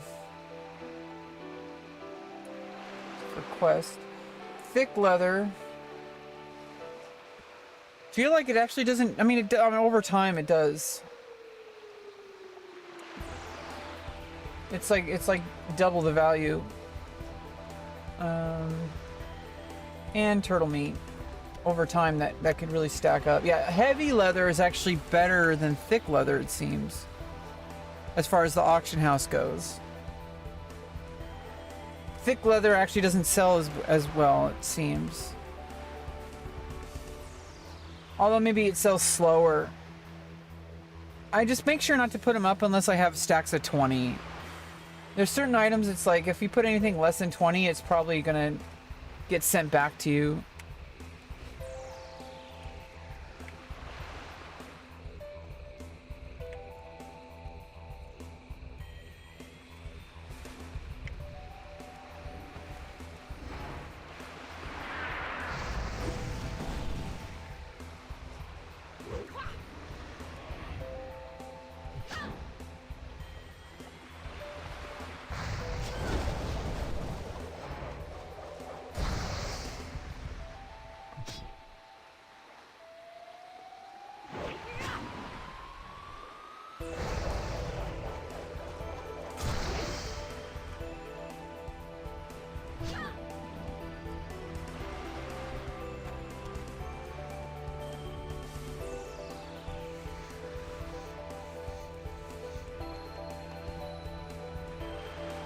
Yeah, I don't know. I maybe I have like aspirations of delusions of grandeur with being a guild leader someday, but I do have like if I want to have the best WoW experience that I can, especially as a streamer, I might just have to be really picky with who I allow into my circle. And it's like people basically, like I said, the standards aren't that high, but I guess for some people they can be. Standards are that like, hey, are you pleasant to work with? Are you like going to cause problems? Are you going to like refuse to help out the new members? Like people, you know, lower level people who want to level up faster, are you going to help, you know, get them their gear while they leveling? Like do dungeon runs, like doing stockades runs. Nobody should be my philosophy is that if you're in my guild, you should expect to at least do like 10 stockades runs for lower levels, for like level 20s. To get people through those levels and to get them geared and get them some gold and all that kind of stuff. You should at least be doing, like, willing to do, but you should, at any time, nobody should be above running stockades for a lobby. Even me, the guild leader. I'm happy to do that. Now, it's a matter of timing, and somebody else might be able to do it better than me, but, like, nobody should feel like they're exempt from that. That nobody is, like, above that.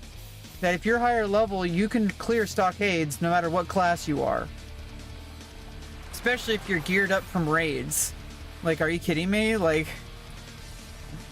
you should be able to clear stockades for level 20s in the guild. Like, you know, people leveling alt. People who just, maybe they're gonna be loyal to the guild, maybe they're not. Well, it doesn't matter, because eventually, like, what if we're doing a raid and we need to do the dungeon, the raid finder to pick up a random? Well, there's only going to be a certain amount of people at endgame, and all the people that level up on the realm, no matter if they're in the guild or not, those people are eventually going to be in the prospective. Oops, my camera went out. Any number of those people is going to be a prospective raid member.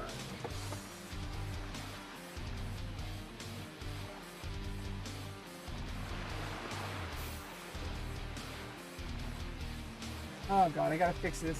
Okay.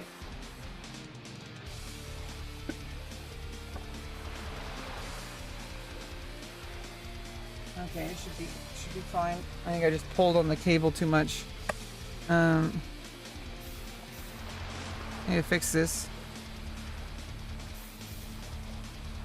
Yeah. Okay. Yeah. Okay.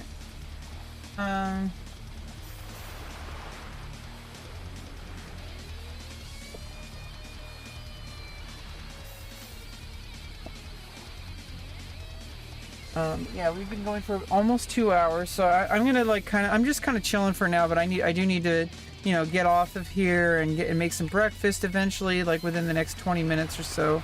I generally only stream for about 2 hours or whatever, but basically I'm trying to get into a habit where Tuesday, Wednesday, Thursday I show up and run my stream, like regardless of how I feel. It's a really important thing for me, and I don't need to explain myself. There's reasons, and it's beyond your understanding most likely. I have very specific special needs. As an autistic person, I am like just trying to make my life work in whatever way I possibly can. And something I can control is, well, one of the things I do is I stream on Twitch. And even though it's not making me any money, and it potentially might one day, but like, I'm not really treating it that way. It's more of a task that I'm doing. It's almost like playing, it's almost exactly like what I'm doing in WoW. And it's like what I'm doing in WoW is like a one-to-one with like my, you know, the strengths that I'm training. Like I'm trying to get stronger. And my ability to schedule something and then adhere to that schedule is deeply, if you want to put it in video game terms, under-leveled. As a 37-year-old individual, it's really hard. And as an autistic person, it's like I have to accept that there's certain things that I'm not going to be able to do.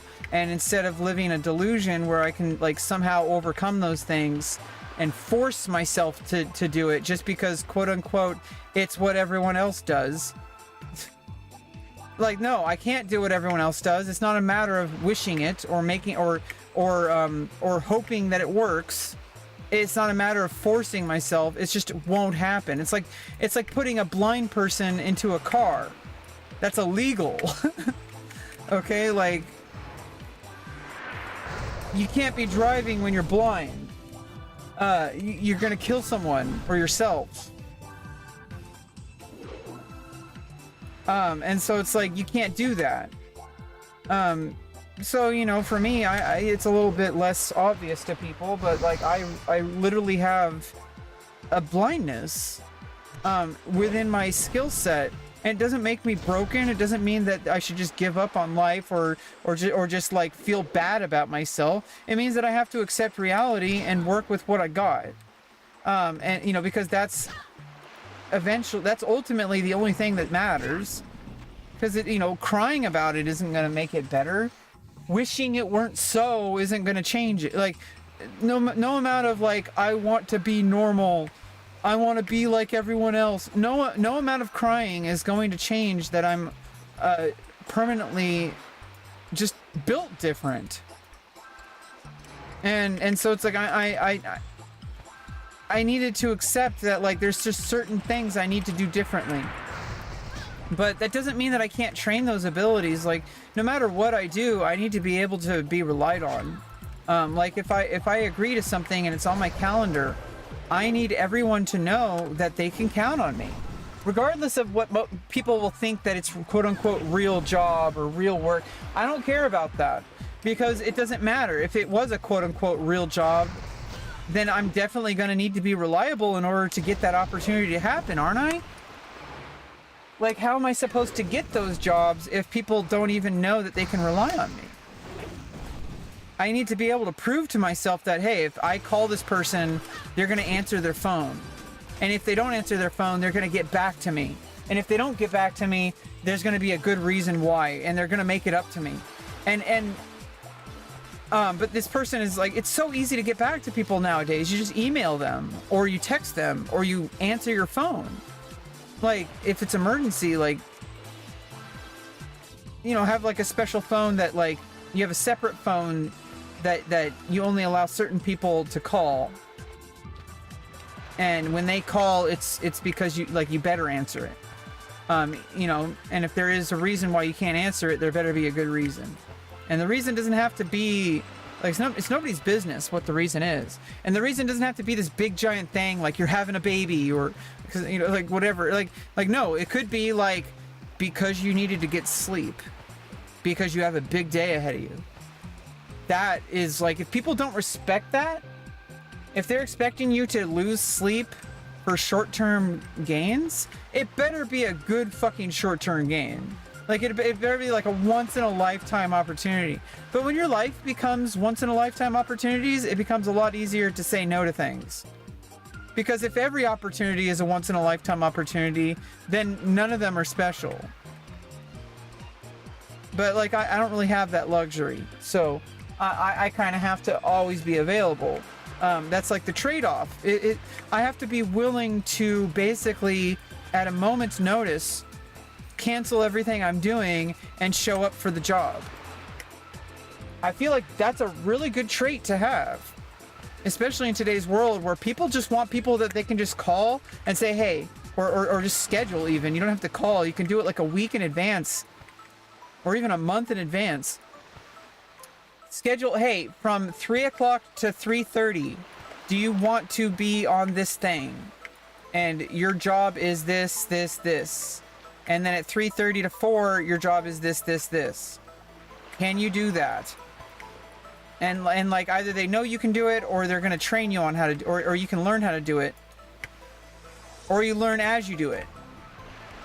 It doesn't really matter. I mean, that's all a bonus, but like, the willingness to serve, to me, is way more important than any skill you have. Are you willing to go through the training? Are you willing, can you prove yourself that you are going to be reliable when you are ready? I don't care if you're ready or not. I care if you are willing to try, to get there. And if you aren't, well, then it's like, well, I probably can't rely on you, and I'll rely on someone else. And which isn't even that big of a deal for some people. For some people, that's like, that's cool. They don't care what you think about them. They just like, I'm not gonna like blacklist somebody from my list of people to work with just because one time they canceled. That's not the reason why I blacklist people. The reason I blacklist people is because they've done something really shady, or really like behind my back, or really something that they don't want people to know about. Something creepy. Something like, you know, possibly even criminal. Like stuff like that. That's the reason why I blacklist people. It's like people are gonna like fuck with me and fuck with the people I work with. Like, and when I say that, I mean like people who are like gonna cause problems. And not the kind of problems like, you know, like I'm gonna like cancel you on Twitter or whatever for some stupid shit. Like, no, that's, even that is like, if that's agreed upon, that could be like some lucrative opportunities. But at the same time, what I mean is like,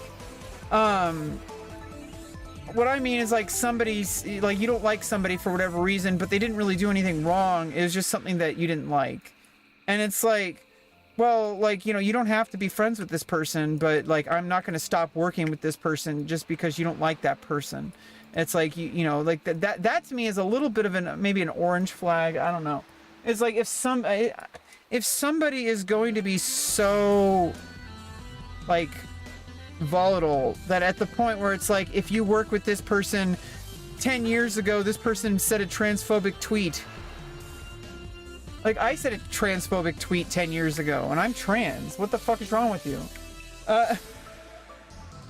It's like what the fuck? And it's like this person has given no indication like that this person has ever had a problem with trans people or whatever. But like, I don't know. It's really hard to tell sometimes with people and what their comfort level are. I don't really want to like decide things before they happen, but it's just like some people, like at any given second, they're just gonna like completely just snap on you. I don't think I'm one of those people. I feel like I'm one of those people. Like I feel like I imagine myself as one of those people, but I really don't think it's that bad.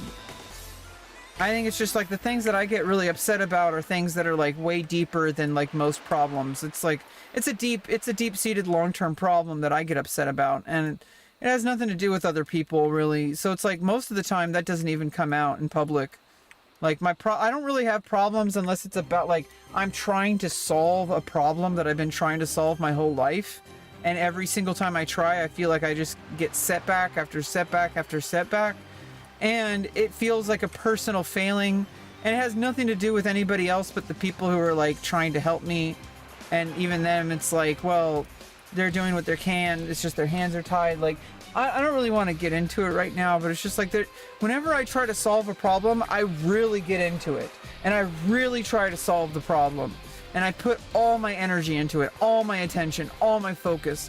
And when it's such a long-term problem that can't easily be solved, it's really been driving me off the fucking rails. And I'm about fucking here, like headed up to fucking here with how like stuck I feel. And I want to get unstuck. And if that means that I have to start like saying, okay, 8 a.m. Tuesday, Wednesday, Thursdays, I need to do my stream and just play some World of Warcraft for like 1 to 2 hours. And then on Friday, Saturday, Sunday, Monday, with one of those days being a potential just day off, I do other sorts of things for employment endeavors, things that are more lucrative, and I can't always control that, and it's frustrating, but I do what I can. Try to have like, you know, small victories where I can, and train myself to be able to be that person that when I want people to know that if they know me and they want to work with me, all they have to do is send me a single text or an email, and I put it in my calendar, and I am relied upon in a way that they are thankful for. That is the kind of person I want to be. And I feel like that's the person I am already. It's not that I have like a zero inbox policy. It's not about that. It's that, like, if somebody needs me, I'm there. I don't care how trivial it might seem to other people. I see it as a big deal. That if somebody wants you for something, even if it's for something in a video game, like in World of Warcraft, hey, can you help this level 20 friend of mine level up in Stockades? He's a DPS and it's hard to get dungeons. I'm gonna do 20 runs for this person. Because this person says, can you do this? Because, you know, because I'm like, well, this person wants my help, and they asked me, and I can do it. There's no reason not to do it. And it's in my best interest to do it, regardless. Even if other people don't think so. I think so. That it's in my best interest to help this person. Because this person is going to help me when I need them. And if they don't, I can't count on that. But at the very least, they're more likely to help you if you've helped them. They're going to be like, hey, this person helped me. Now it looks like they need help. Like, they need a healer, or they need a DPS, or they need whatever. I'm gonna step up. Because, you know, hey, how's it going? What's up? How you doing? What's up, what's up, what's up? Just playing some World of Warcraft, probably gonna get off pretty soon, but like, basically just farming up this quest. I got 2 more tongues. I gotta find off these turtles. How's it going? What's your favorite breakfast food? I actually like oatmeal and peanut butter with collagen powder. It's an absolute complete protein. The only thing it's kind of lacking in is tryptophan, but if you have chicken or turkey or any meat really, but mostly like chicken or turkey or any kind of like lean meat really, that can fill up your tryptophan. I think it's generally not good to have tryptophan in the morning, but like oatmeal and collagen powder and oatmeal, marine collagen powder is made from fish and it has no tryptophan,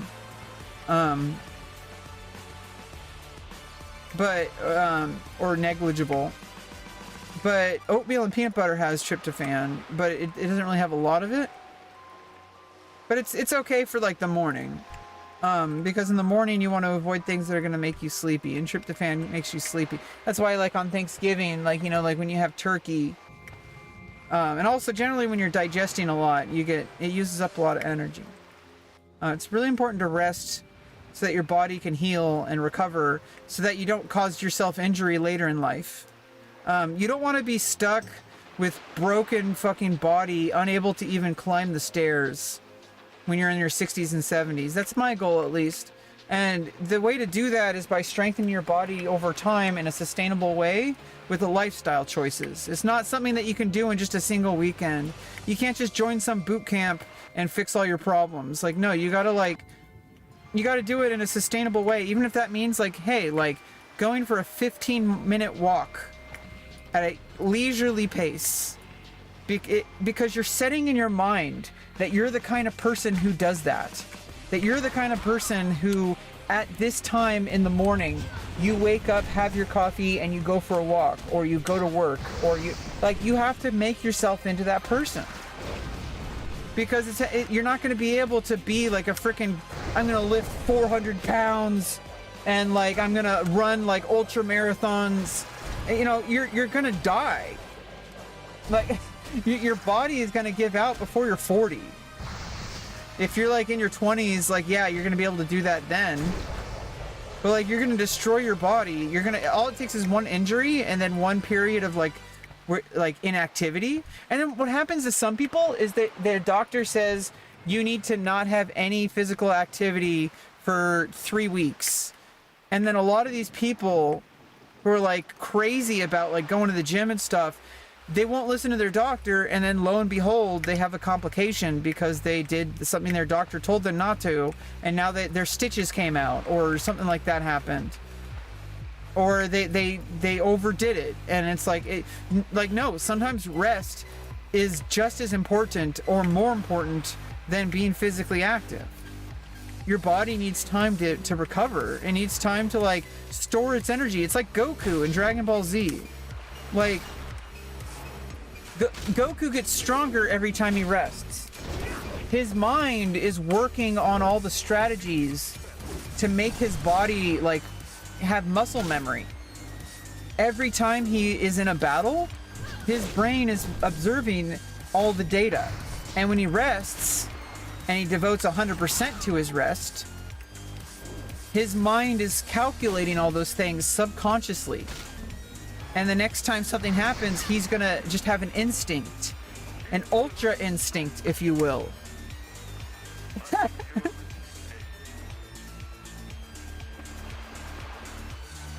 And, you know, like, that's what rest is about. Your body keeps the score. And so if you train your body the right way, and then you rest, and you only enforce positive direction, you only enforce positive changes and things that are good. You don't enforce things that are going to harm you. You don't enforce things that are going to, like, you know, make you sound like you're really strong, but like it just boosts your ego and actually destroys your body. This is the problem with a lot of people, is they want to be like going to the gym for like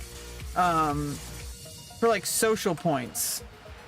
So they could be like, oh, I'm a gym bro or whatever, or I'm somebody who like does yoga, or like they want people to think that they're a certain way. And it's like, well, what if you stop becoming interested in yoga, and you stop doing yoga, or you stop working out, or you stop lifting weights?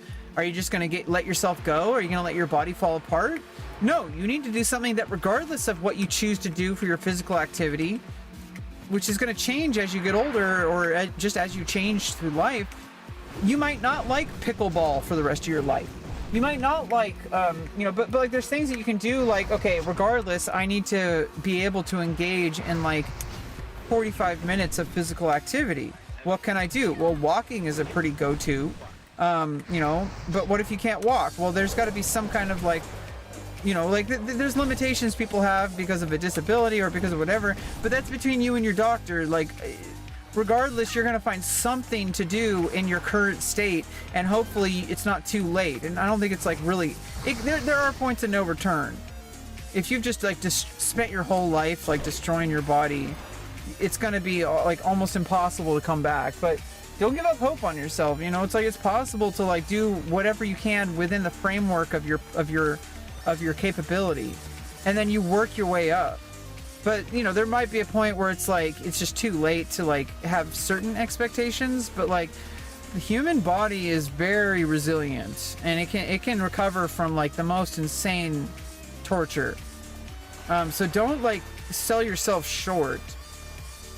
But like, I'm like relatively young at 37. I can make decisions about my daily behavior that will impact my body, so that I don't end up with a broken body when I'm in my 60s. I can be one of those sexy, like 60, 70-year-olds that's out there like riding bikes and like playing pickleball and like doing yoga, and has like an active sex life. Like, getting older is not the barrier. Your body falling apart is the barrier. And your body can fall apart when you're 18.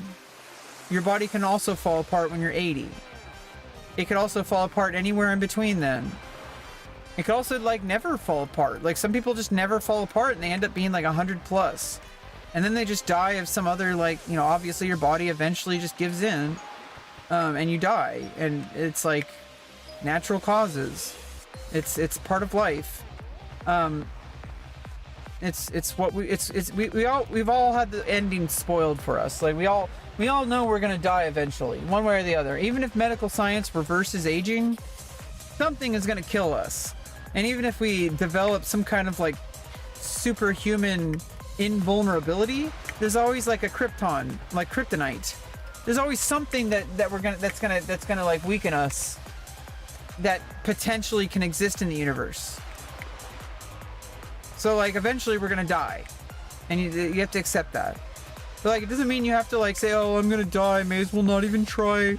Like, no, like, you got plenty of life in you, and it starts with today. It starts with this moment.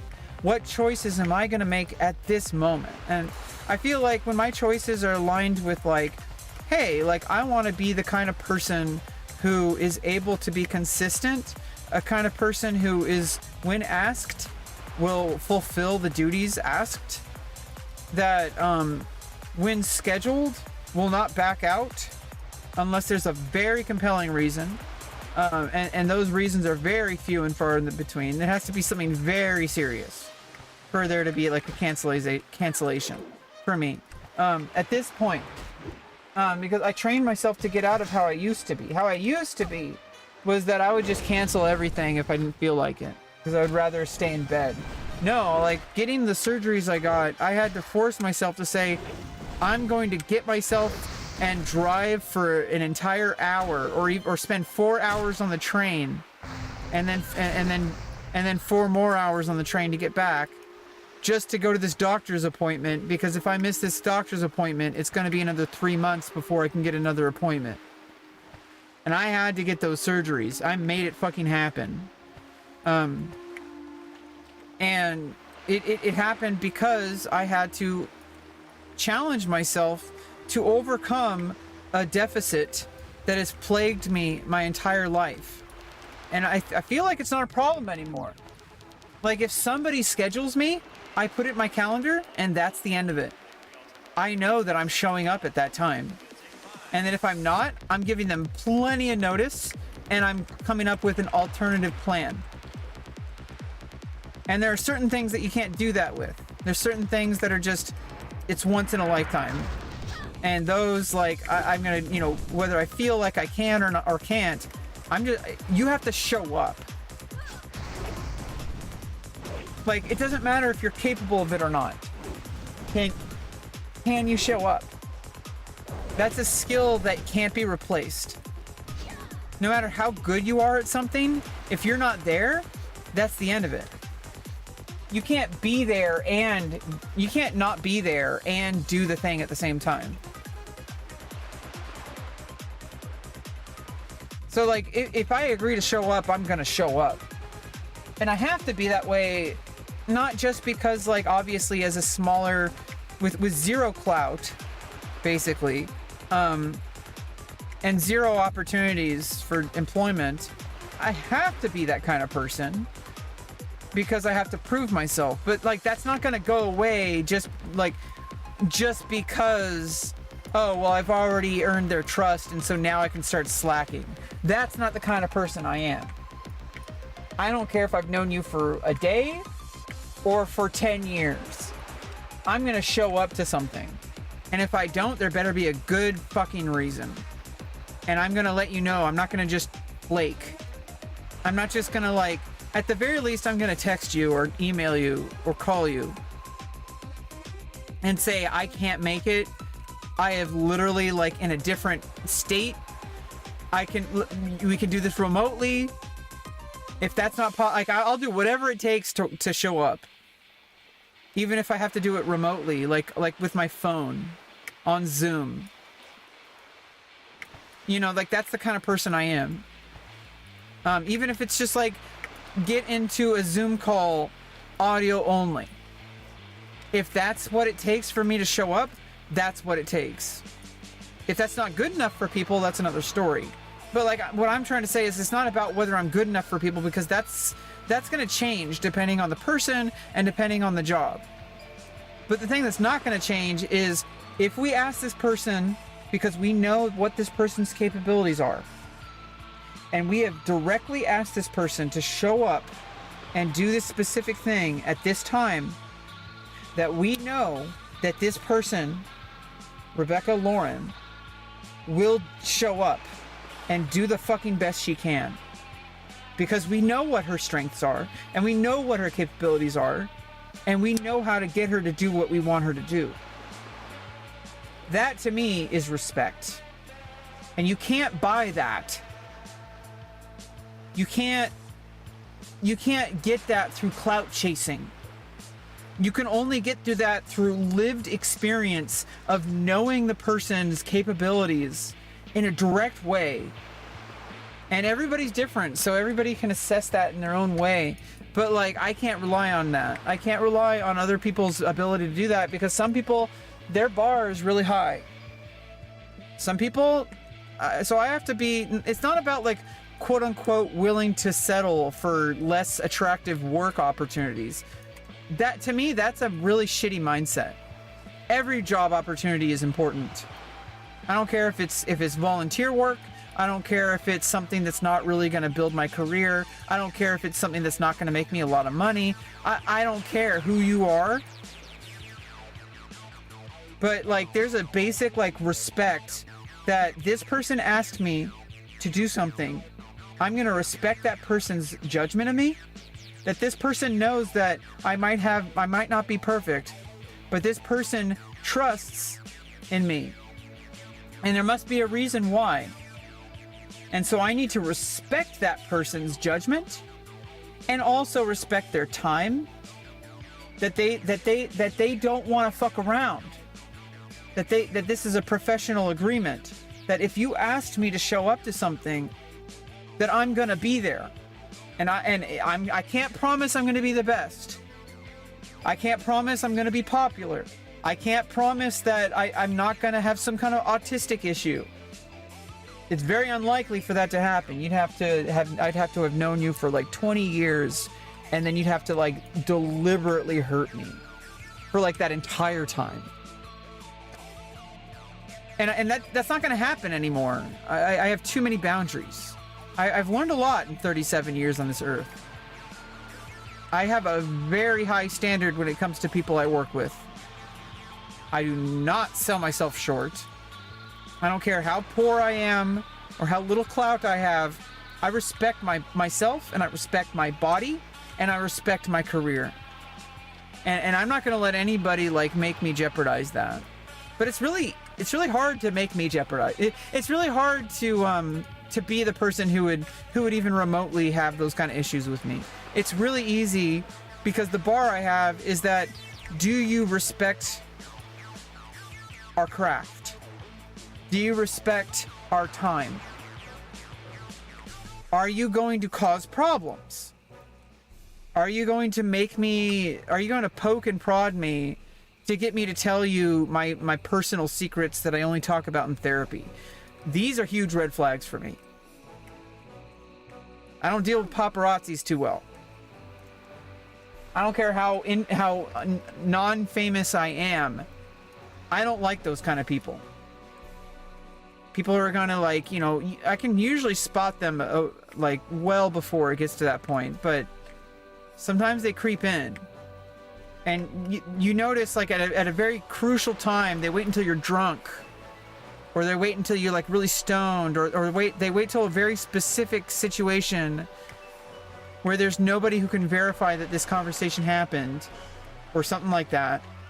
And then they ask you something in a way that they built trust with you. And then you have that trust, and so you do end up telling them things. And then they use that to like blow up their career on Twitter, which I think is a mistake, because they're only ruining their career in the long run, because they're not, no one's going to want to work with a person like that. You're kind of dumb if that's the case.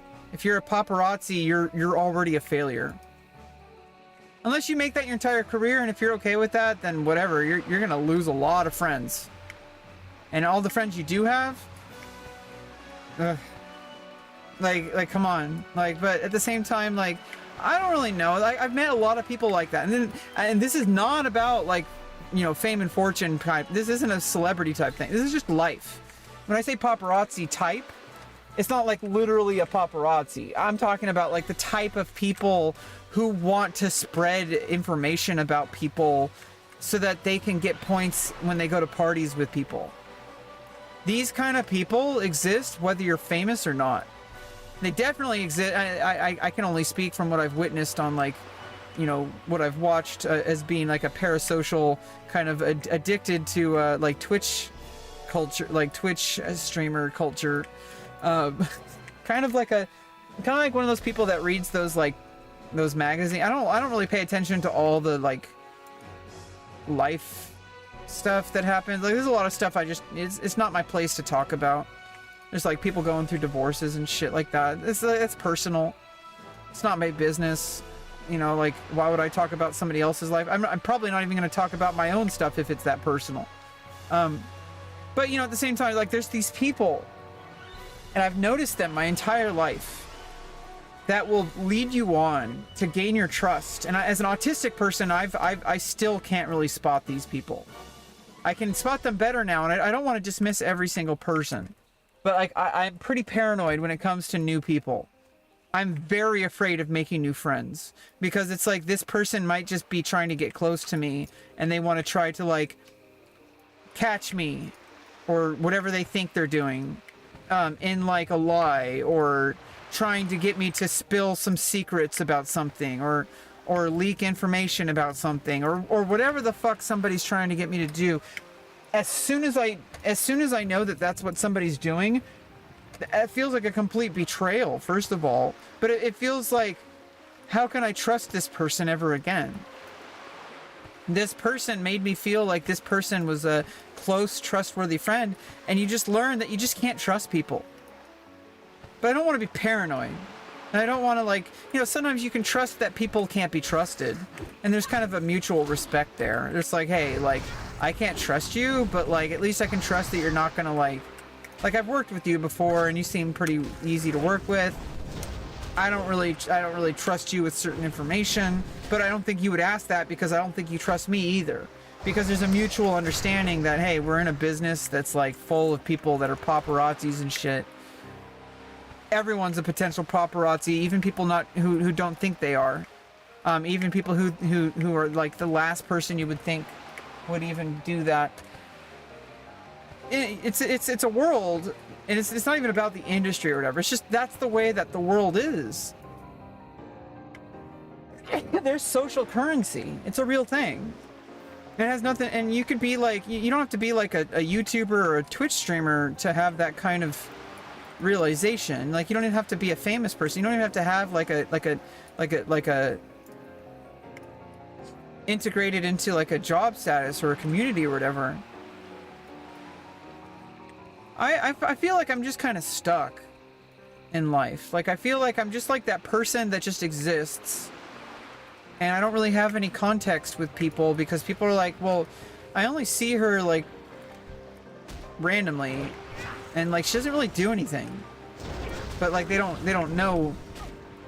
I mean, I'm pretty focused on the things that I'm doing, and when I don't really have any community events, and I want to go to more community events.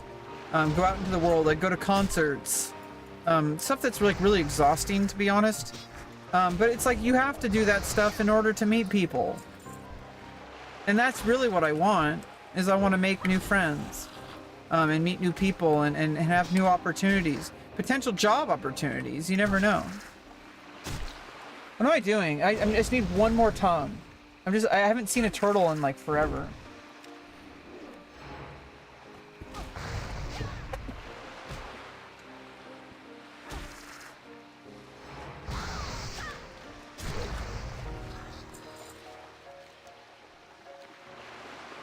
Okay, we're in search of a turtle.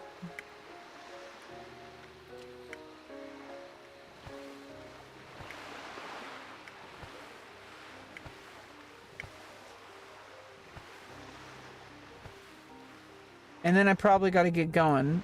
We've been on for 2 hours and 16 minutes. That's about my limit for a focused commitment to something. That's the root thing of what I'm doing. I may just be playing a video game right now, and I may just be talking to my Twitch stream right now, but the main bullet point, the skill that I am training, is my ability to show up on schedule, and my ability to focus and commit to something, to some task, for at least 2 hours before I get tired and start like going on autopilot.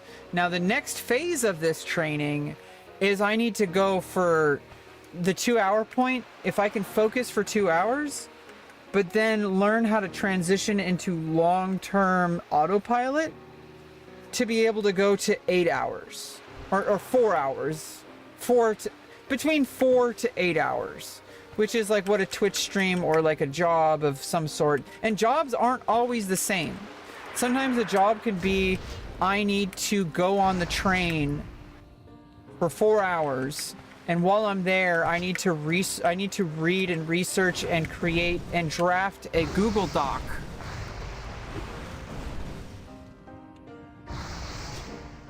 that I bring to somebody, and they don't even need it until the next day. But like, I choose that day to do that on the train because that's like the best usage of my time. Because for whatever reason, it's personal. I like to schedule my own time. I like to figure out how to do something on my own terms. If that requires me to get there a day early and then stay overnight at the hotel, that's what I do. Which is actually like kind of what I'm learning how to start doing. And next month, I'm going to start budgeting some money each month to just go like pay for gas and travel expenses.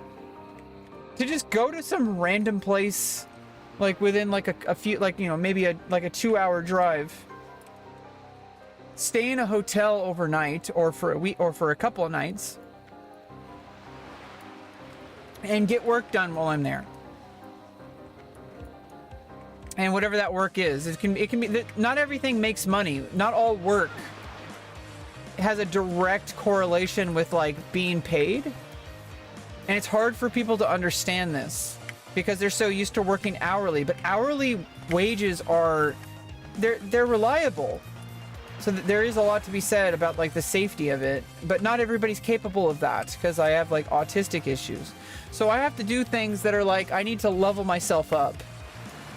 Is basically how I need to think of things. I need to be able to put a focused amount of energy into a very specific task for like 2 to 3 hours. Because like that's like, and then just fill up my Google Calendar with lots of gigs like that. That's my goal. And it doesn't matter what those jobs are, and all those jobs are going to have a whole bunch of subsections of like research, you know, just twiddling your thumbs, like waiting, because some things have time bottlenecks, and being able to figure out like how to do that on my own terms. And like I said, if I don't like rushing, and so if that means I have to waste time and money to do something in a way that feels sustainable for me, I'm going to do it. If I have to show up to an event of some sort, like I'm going to have a job this weekend or something, like on Saturday, I'm going to show up on Friday instead and stay the night at a hotel so that I'm well rested, so that I can accomplish things in the hotel while I'm there, so I can go visit the city and have fun. But usually I focus on work when I'm getting ready for a job, like whatever that is. I like to think, I don't like to go out and like party and stuff. I do that like after, if at all. But most likely I just want to go home and take a nap. I mean, so that I can do the next thing. Because my joy comes from living life. Comes from doing the things that most people think are boring. From doing the things that people don't want to do. Well, I mean, obviously there's things that obviously it's like, hey, I'd rather like not be doing this.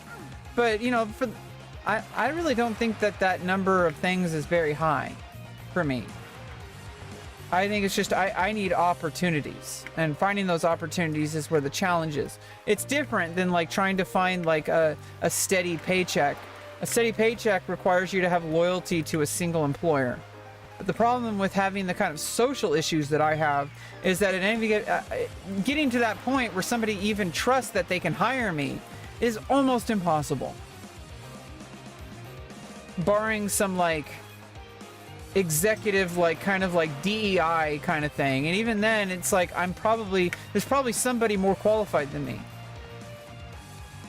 It's hard to get that kind of loyalty. Loyalty is hard for somebody like me, because it's like their version of loyalty anyway. Like their version of loyalty is that like you're gonna have to do things that you can't do, or you can do, but it's gonna burn you out and turn you into a broken, like just sad, angry person.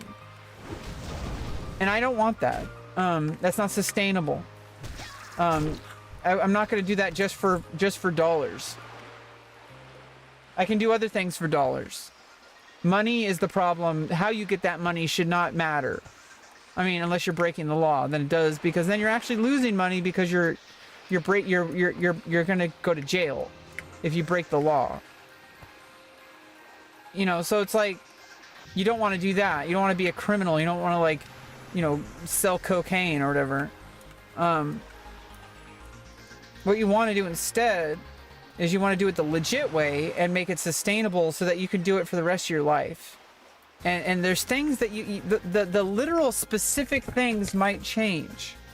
Like the things you do for work will change. It's not even like it might change. It will change. Because times change, your body changes, your goals in life change, but like there's core things that never change. Things that I want to work on. I want to be reliable. I want to show up on time. I want to show up and be ready to work. Which means I will do, if it takes me 40 hours of unpaid work to get to be ready, then I will do it. Because once you do it, you don't have to do it again because you've already learned. You train yourself. You research. You read the Wikipedia article or the textbook or whatever. You make sure you learn it.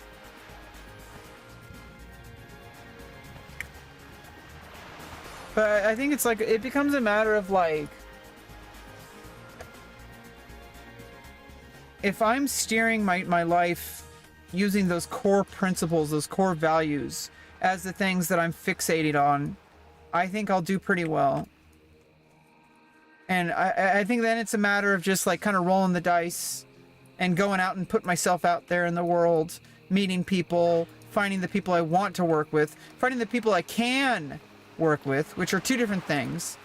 There's people I want to work with and there's people I can work with. And that definition of whether I can or not is multifaceted. It's not just like, do I want to work with them? It's like, is this actually realistic? Like, is this person going to even, like, is working with this person even possible? Because this person might just be, like, just such a fucking obnoxious individual that I can't even, they don't even respect me. But, like, there's a difference between somebody who doesn't respect you, but you can still work with them. To me, that's fine. I would prefer them to respect me, but you can't ask for that. Like, that's just kind of how things are. Some people are assholes, and that's fine. I'm not going to expect them not to be assholes. Then it would make me an asshole in a way. Different kind of asshole, but like, I'm not going to like let things get in between me and employment. To me, there's nothing more important than making money. Because without money, there's no life. And I know people don't like to admit this, but it's real. You need to make money. So I'm going to do whatever the fuck it's possible for someone like me. I'm someone like me. To be able to maintain a sustainable income. And I think I mean, I know it's possible. I have to be the exception. You have to be an exceptional person in order for people to see you as an exceptional person. You have to be the person, and to some people, exceptional is like, hey, you have never missed a single day of work that I have started, with me at least. I want somebody to be able to say that. And I want more than one person to be able to say that. I want more than one person to be able to say, I've worked with Rebecca, she's pretty damn cool. Like, she's chill and she's professional. She knows what to do. Like, and if she doesn't, she'll find out and she'll work with you to find out. She will like go with you with like to do things that most people would like dip out on. That's the kind of person I want people to say, like that. I want people to be able to say that about me. Not for any kind of ego or whatever, but because then I know I'm doing something right. And that like, hey, like I took a risk with her and I gave her a job, and when she showed up, she exceeded my expectations. I thought she was going to be this huge fucking psycho problem. I thought she was going to be a total Karen. I thought she was going to be a problem every single sentence that I utter. But she showed up. She was all smiles. She barely talked. She was like totally in the moment, able to do what was asked of her and more, improvised, and like, you know, came up with like solution to problems that we didn't expect her to even notice. She's totally like reliable. Like, she showed up and she did the job, and like she didn't cause any problems, and she's okay, and then she's accepted a second job. And she's also not DMing us trying to get, like, you know, become friends with us. Like sending us 200 texts a day like we thought she was gonna do. Sounds oddly specific. Hey, I'm sorry for sending 200 texts. There's at least one person out there who needs to hear that apology. You thought you were special. No, I have a mental illness. I for some reason see my computer or my phone as a real person, almost like it's an AI chatbot. And I know that that's not the case, and it's my responsibility to recognize and have control when I engage with social engagement. But I have a mental illness where it's like, if somebody doesn't respond to my text right away, I just keep talking. Because I feel like they need to respond to me. It's very entitled, it's very selfish, it is wrong, and nothing about it is okay. And I want to make that very clear. But I'm aware of it, and I'm trying not to do it, and sometimes it just happens. Because I've like, you know, justified it somehow. And that's not fair to other people, and I'm trying to change that. I don't really know how.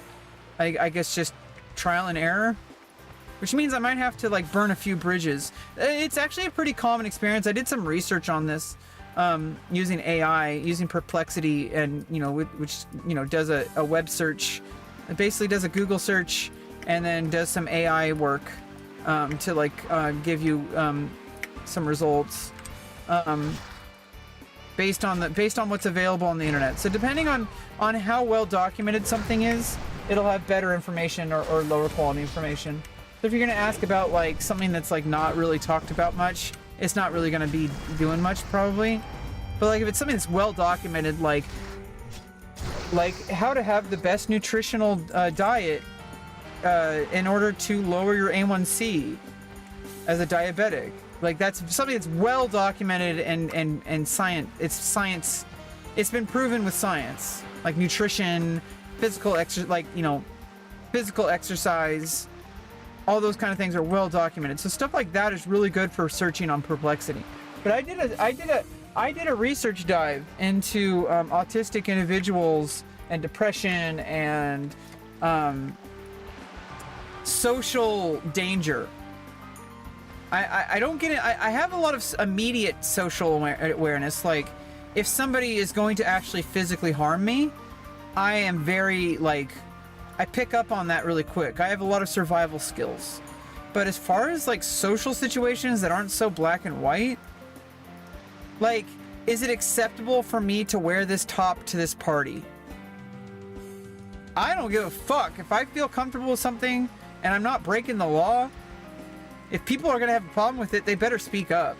If they're not going to speak up, then I'm sorry, but I'm an autistic person. I'm socially blind. I'll try to have that conversation with humility, but at the same time, you can't blame me for something that I had no idea. They're like, oh, you should have known. Well, maybe if I was neurotypical, but I have not had the kind of social experiences that would have trained me to learn these things, because I was denied those. And I'm trying to get those, but like in order to get them, you have to have had them. It's this chicken and the egg problem. Obviously, the egg came first.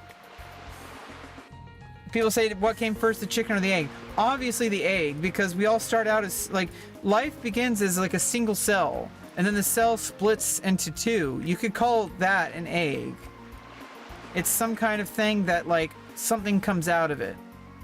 Pretty sure like an egg would emerge first because it's a simpler life form, And then once it emerges from the egg, now it can interact with its immediate environment and hopefully stay alive and nourish itself so it can fully mature and procreate. Like, that's just basic, like, biology or whatever. Obviously, you can't have a chicken if there wasn't an egg, but you can have a chicken, maybe a transitionary chicken, like a chicken that only had one generation, and then every generation after that was made through like male and female reproduction, which is like it's not the only way to reproduce. Some species reproduce asexually, or some tree frogs, and also like some plants can actually biologically change their sex so that it can reproduce. Because nature is fucking awesome. And that's crazy. Imagine if like you could just do that. Like, what if humans could do that? Like, literally just like switch, like just become like a shapeshifter. Like, change your entire body chemistry, like as like an instinctual like DNA response, so that you can procreate. Like, that's insane. Humans don't really need to worry about that. There's a lot of people fucking. Okay? You do not need to worry about people procreating. It's gonna happen. What you need to worry about is, like, once they're born, are they gonna just be doomed to, like, being enslaved in poverty? Hopefully not. I'm gonna put an end to that shit. But I don't think I'm gonna be the one to do it. I'm probably just gonna get swept along with the world just like everyone else, and I'm gonna do whatever I can to make a living, and I think it's gonna work out pretty well for me in the end. I got it going on. I got a lot of good stuff to offer, and not everybody is gonna think that it's that much, but I don't care what they think, because I know they're wrong, and I have proof that what I do is very, very, very promising. And I'm gonna keep doing it because I'm smarter than you.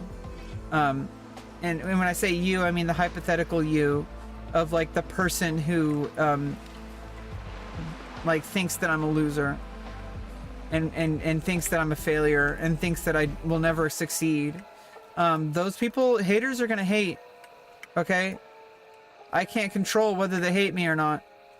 I'm just gonna be myself. That's why, like, you know, it's kind of a strength. It's a double-edged sword with my, like, social blindness, which is the actual term. It's called social blindness. I'm just as blind with social encounters as a blind person getting into a car.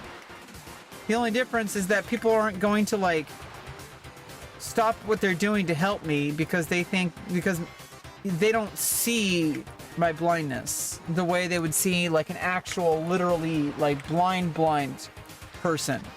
Which is just the nature of the world. If people can't see it in front of them, they're just not going to see it.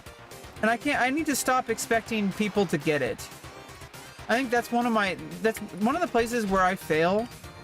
And it's not the kind of failure I like, you know, am usually blaming myself on. It's the kind of failure where it's like, hey, it's my fault that I'm getting emotionally invested in people that will never accept who I am. Emotionally invested in trying to I'm never going to be able to change somebody's opinion about me if their opinion is that I'm a failure. It's never going to be enough for them. And so I may as well just say, well, fuck you. You can fuck right off. Because I'm trying to make my life work the best I can with the information I have, with the resources available to me. And if you're going to get in the way of that, then you're a problem. And in fact, you're probably a problem to more people than just me. So you're gonna dig your own grave eventually. And I'm not speaking to any specific person, but, like, I know what this type of person. I've had so many this type of person in my life. There's always a type of person who, every time you do something that makes you happy or that makes you feel like you have, like, a promise in your future, they're gonna say, oh, you're delusional. You're wrong. It doesn't work that way. They're gonna find any excuse whatsoever to make you wrong. And it's never going to be enough. I mean, eventually they're going to reluctantly have to accept that you're, you know, successful, because when you start having money in your bank account, they can't argue with that. But like, I like, fuck them. If that's what they need in order to believe in me, if they need to actually see the money coming in order for me for them to respect me, they can just fuck right off. Because there's going to be so much time where I'm not going to be making any money at all. And if they're going to pick and choose what they're going to respect about me, I don't respect them. I don't need to win your respect. I don't need to win your approval. If you don't accept me at my worst, why do you deserve me at my best? What? Because now I have money and now you're gonna treat me like smiles? Now you're gonna be all smiles? Now you're gonna be all like, oh, I believed in you all along. No, you fucking did it. Fuck off. Go fuck yourself. Don't be surprised when I never talk to you again. And when I don't give you money. But I'm gonna give these people money anyway, because I'm like, fuck it. They know who they are. I don't need to even talk about it.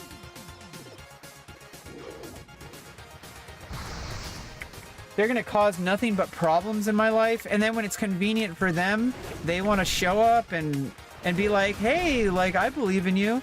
Yeah, now when it's obvious, when I have money in my bank account, when I'm like getting clout on social media, when I'm like, you know, getting out there and have it going on, doing like all the successful stuff that you see. You didn't see all the years of effort before. You thought I was wasting my time because you didn't see all the behind the scenes shit that only I see. How could you possibly know? It's not your right to know. It's private. Why would you just guess based on what you can see and assume you know things about me that you don't? These people, I am done. I am done. Nothing will convince me that anything about their behavior is okay. It's already too late. They already did it. And it's like, if what it takes is for me to have money in my bank account for them to finally stop doing that, I don't like that. I don't like that at all. That's really shitty behavior. What, it sets a weird precedent that, like, if you do what I approve of, you have my respect. Like, no, like, I'm gonna respect somebody even when they're doing things I don't approve of if it's within a certain guidelines for me. And I'm not gonna, like, deny somebody, like, something that they've earned that's not about me. Like, there's certain things that are like, yeah, some people are just not very likable. Finally, finish the quest. Some people are just not very likable, but that, okay, I'm like, okay, but that, it's not about me. Okay, I think I could either swim here, turn the quest here, and then turn this quest in. Now that I'm kind of far away from, I was starting out over here.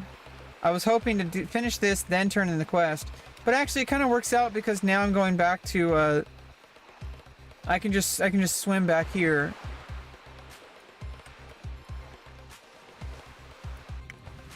The Theramore Isle.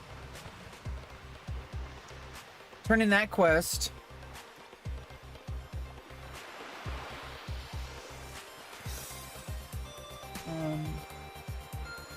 We're gonna skip the level 30 quest. It's gray. Then we're gonna turn in. We're gonna go grab. I'm gonna skip these quests, I think. Oh, this one's a quest chain. I probably have to do that one.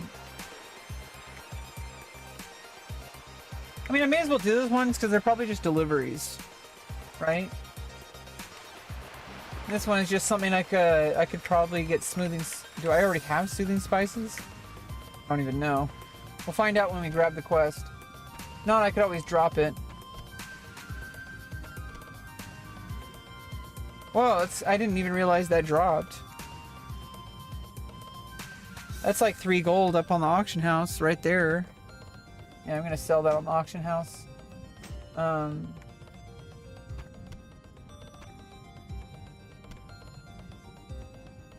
Yeah, these are just vendors. I don't know if I have to. I mean, there's only one auction. It's probably just somebody just trolling. I doubt people buy these.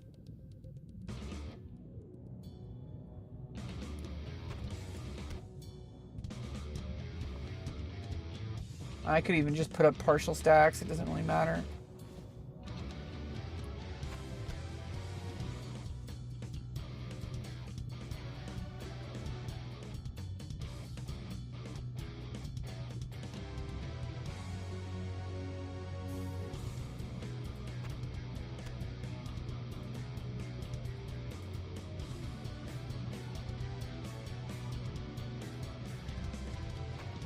Okay, so this is all vendors. These are all auction house.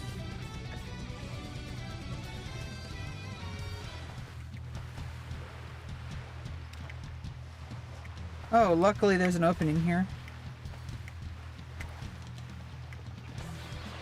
Yeah, I don't, you know, it's like, I know sometimes it feels like impossible to like make it in this world, but it's like, hey, like, I may not be the smartest in the bunch when it comes to social encounters and like how to get a job interview or any kind of any type of job for any reason, whatever that job interview is in literal sense, or any like, you know, translation of that, you know, any kind of you know, variant of job interview. Basically something where there's a social situation where you have to convince somebody to give you a job opportunity. I don't know how to do those. They don't really work for me. But what I do know is that once I get the job, people aren't going to let me go. They're going to be like, "Oh, like she can deliver." So that once they know that I'm capable of it, then it's like I'm set for like as long as I maintain that. And there's probably wiggle room. Like there's flexibility. But getting those things to happen is what's the problem. But I know that I have zero doubt in my mind. It's sooner or later, something's gonna click in my life. And it's gonna be a point of no return. It's gonna be a point where I made it happen and nothing is barring like some extreme situation that I would have to deliberately try to ruin. Good day to you. Very deliberate evil behavior, most likely, which is not going to happen. Safe travels. But like, Have a good one. that people know that like, hey, like, she might not be the best, but she's reliable. And she's also really easy to work with. Like, she just keeps trying. And she'll do her best, and if she doesn't do her best, she'll, like, ask for feedback. She'll, like, make changes, and she'll do that immediately. She won't wait until after. She'll literally try to do better while you're doing it. That's what people like about me. That's what my clarinet coach told me. What he really liked about my clarinet lessons with me, and this is a real huge takeaway when I was studying, when I was working on my music degrees.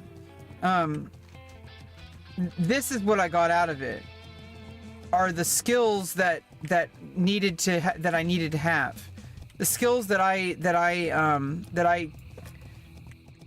cultivated and that I trained, and what my and I don't think I'm capable of not doing things this way because I'm autistic, but I've deliberately kind of like, you know, when I kind of use my strengths to my advantage, like without even thinking about it a lot of the time. But like when I'm doing something like playing clarinet, especially when I have my coach right there, what he commented on me was that he really appreciates, and he pointed this out, that I literally make adjustments while I'm playing to make it better. Because that's what you need as a live performer, especially, like, you know, especially as a live performer, especially when it's like heavily prepared, like a classical, like classical pieces, like stuff from like the 1800s, like all that kind of classical music. When you're doing a classical performance, it needs to be memorized and prepared. Like there is no like way around that. You're not being unique. You're trying to play the song through your unique playing, because there's so many ways to be creative without changing the source material. That's what classical music is. It's a job of preparation.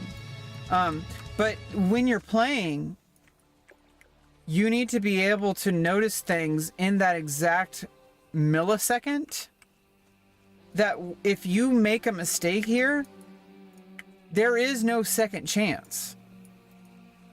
You are literally doing this performance live.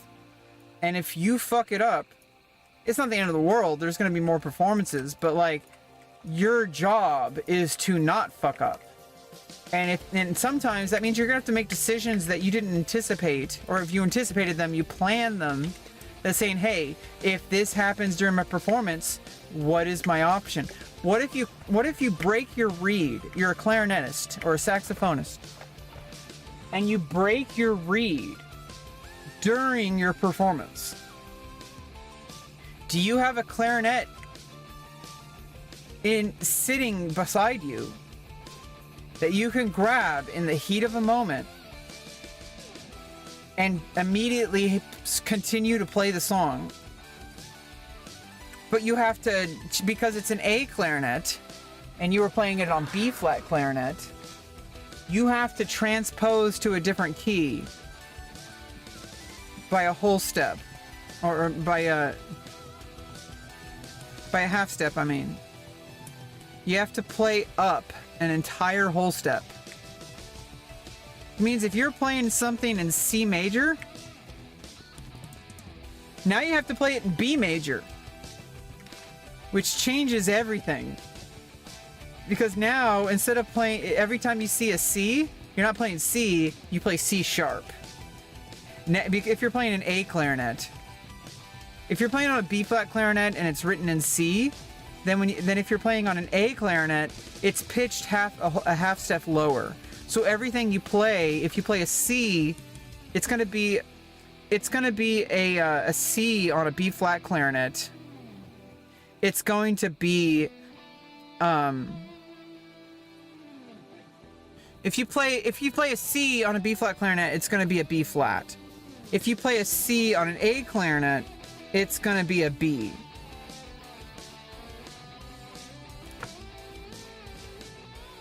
Oh, wait.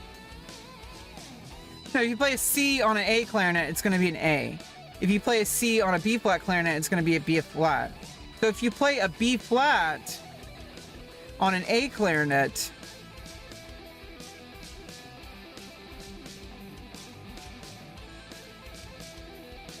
you're actually playing a G. Wait, no. No, if you play a B flat on an A clarinet,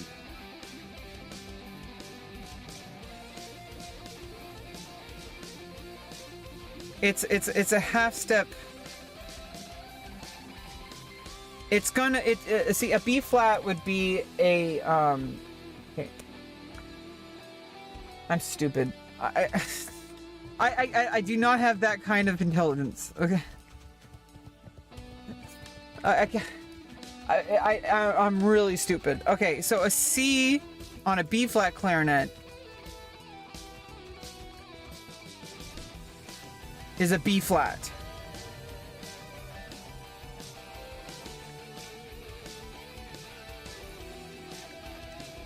Because it's pitched a whole step lower. An A clarinet is pitched a whole step and a half step, which is a minor third, down, which is a major sixth up, which is the opposite of what, a major third up and a minor sixth down.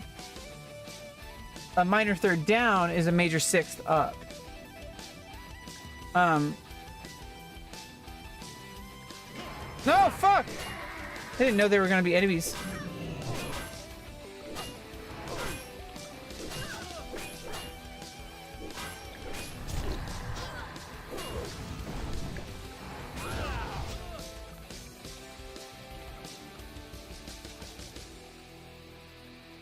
Damn, I actually did it. I just had to fear them.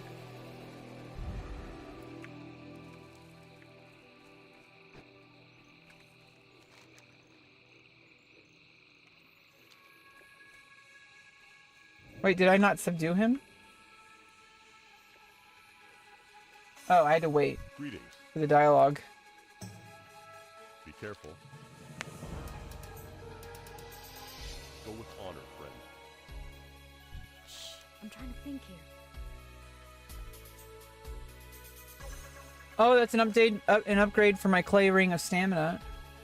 An extra 2 stamina and an extra 3 strength.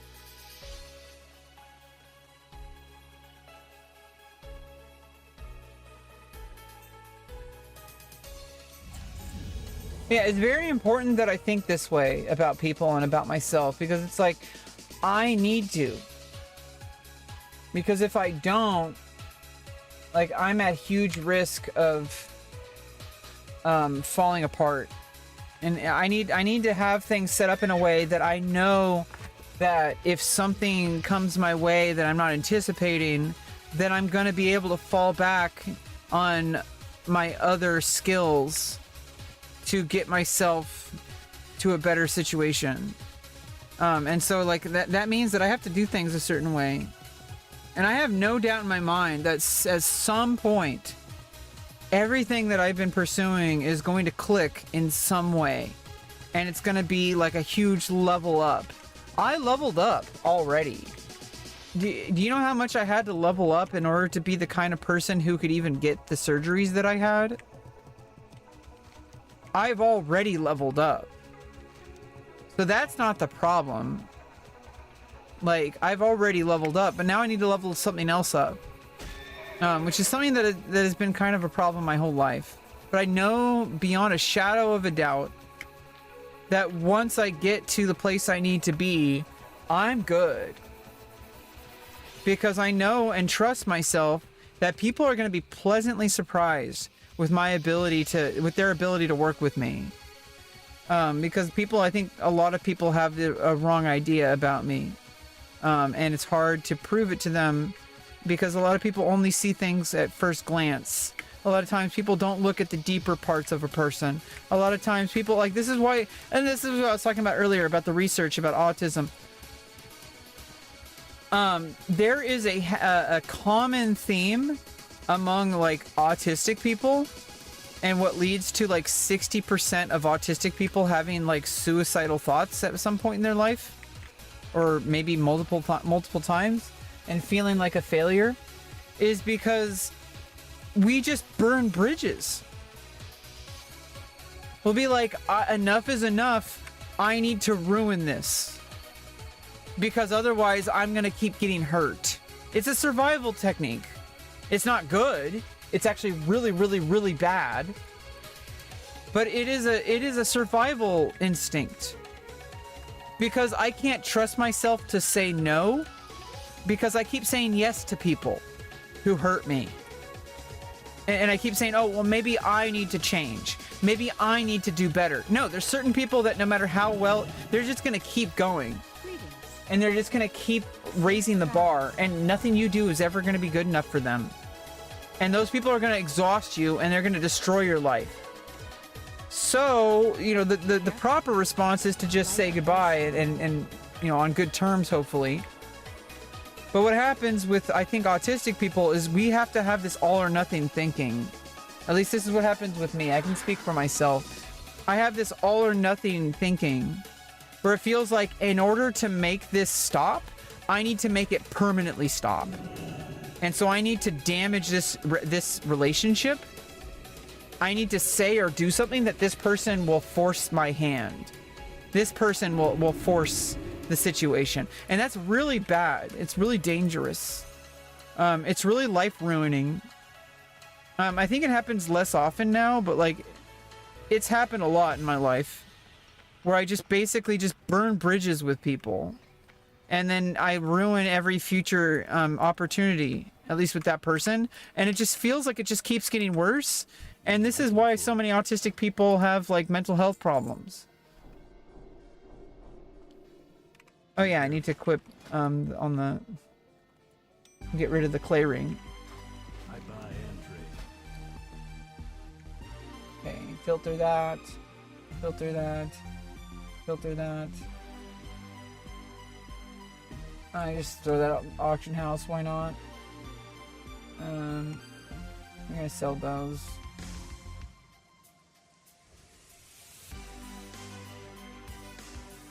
Yeah, so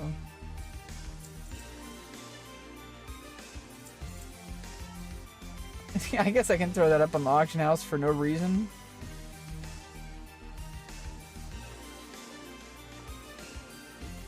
Okay, so let's put stuff up on the auction house. Alright, I got 2 stamina and 3 strength from that quest. From Jaina Proudmore. Let's go.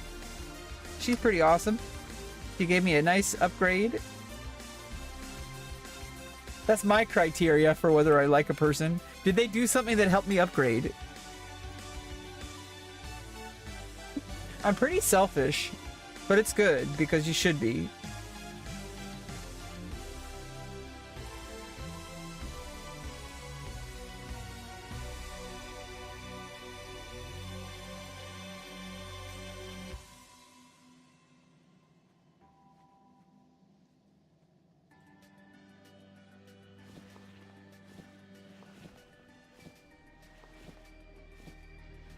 I'm not about to macro to a spirit set. I'll just sell it. Somebody could really use it. Shoulder pads. For leather. Level 32. Somebody's got to use those. Oh, this is a pretty expensive axe. Hopefully it sells. Hey Neon Cat, how you doing? We're just actually kind of slowing down right now. I've been live for 3 hours now. I actually expected to end the stream an hour ago. So welcome to the stream. My name is Rebecca. I'm Rebecca Nice to meet you. Nice to meet you. How you doing? How you doing? We're just talking about life, talking about things that matter.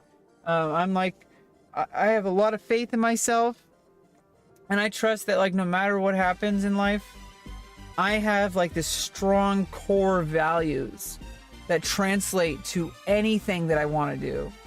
And I have like a lot of talent and skill, and obviously I'm not the best at whatever I do, but I know that I'm reliable. That like, hey, like, can you show up and do nothing for 4 hours while we prepare you? Because I actually love working with like makeup artists and hairstylists and people that do makeup and all that kind of stuff like that. I really like that kind of stuff. That's why I'm getting in. I'm trying to get into that realm of existence, because I grew up doing like band and like any kind of like performance related stuff. I am a performer, and I like that atmosphere. I like that culture. I like the people. Not all the people, but like I like the people who do these things, and they really respect people who are like. I've always been proud of myself for being the kind of person that if I'm getting my hair done, I'm completely like, I keep my head still, like I move my head when they move me. Like I basically become like the perfect person to work with. Those people, so thankful when you're that kind of person. When you're just like, hey, yeah, it's okay. I can sit here for 2 hours while you do my makeup. It's fine. They just want somebody that they know that isn't gonna like cause problems and fidget around, or somebody that they can talk to. Hopefully I can listen. I'm very good at listening. I can listen for like an entire day. If somebody really wants to say something to me, I respect that person enough to like, I value my time, so I will let it known if like I do have like a time crunch, but like I value my ability to like do things that like just sit there and be patient while somebody is doing their job, because I feel like they're doing more work than I'm doing, but then they also think that what I do is something that they can never do. So it's like, it's kind of a weird thing. It's like people from that side of the aisle, they envy us for our ability to do things we can't do, and those of us who are in this side of the aisle, we envy those people for doing what they can do. I can't do other people's makeup and hair. I can't do wardrobe. I can't do like video editing and all that kind of stuff. People who are like those group of people, those people are amazing in my eyes. And like people who are like me, that these people are like, whoa, like you can just like show up and you have like zero, like first of all, you don't know all the anxiety I go through, and I'm not even like famous or anything, but like there's a certain, doesn't matter about fame. There's a certain type of person that can get up in front of people and talk. There's a certain type of person who can get up in front of people and perform something for an audience. It has nothing to do with like level of fame or how much money you're making. It is a human trait. Certain people prefer to work in the background. Certain people work in front and center. And I'm one of those type of people, but I don't think I'm like, I don't want to like sell myself short. I'm sure I can do things like that are there too. And I'm sure those people can do things that are here too. I don't like to sell people short. I like to say, hey, like, what do you want to do? And also, what do you think that you don't want that you actually might want? Say yes more. Don't like say, oh, I'm not the kind of person who does that. Like you're shutting yourself off from opportunities. You're completely shutting yourself off from opportunities when you say, I am this type of person. I am this type. Like, no, like you are a person, and who you are can change at any given moment. At least if you're like autistic like me. But there's like some core values that I always get back to. And it's like, I try to remember that like I need to humble myself and realize that I'm not that special. That there's a lot of things that are happening, especially behind the scene, that I need to respect. And that I can't just assume certain things. Like I need to be able to like respect the people who do all the work. And that's always been important to me, like respecting all the people who do what, in my opinion, the harder jobs. But for them, it's better. They like it that way. They want a quiet life. They don't want to be in the thick of things. They don't want to be on stage like with everybody looking at them. They want to just do the thing they love, and then they want to have a private life with their private, group of friends. And I respect that. I have my privacy too. So even me, who like is like, kind of an attention whore and wants everybody to look at her and praise her for her abilities, has main character syndrome. Even someone like her, even like someone like me, has like a need for privacy too. So like it just scales differently. And I don't know. This is kind of what's on my mind this morning. And it's been 3 hours, so I'm going to get going. I got stuff to do today. And it's none of your business. Bye, chat.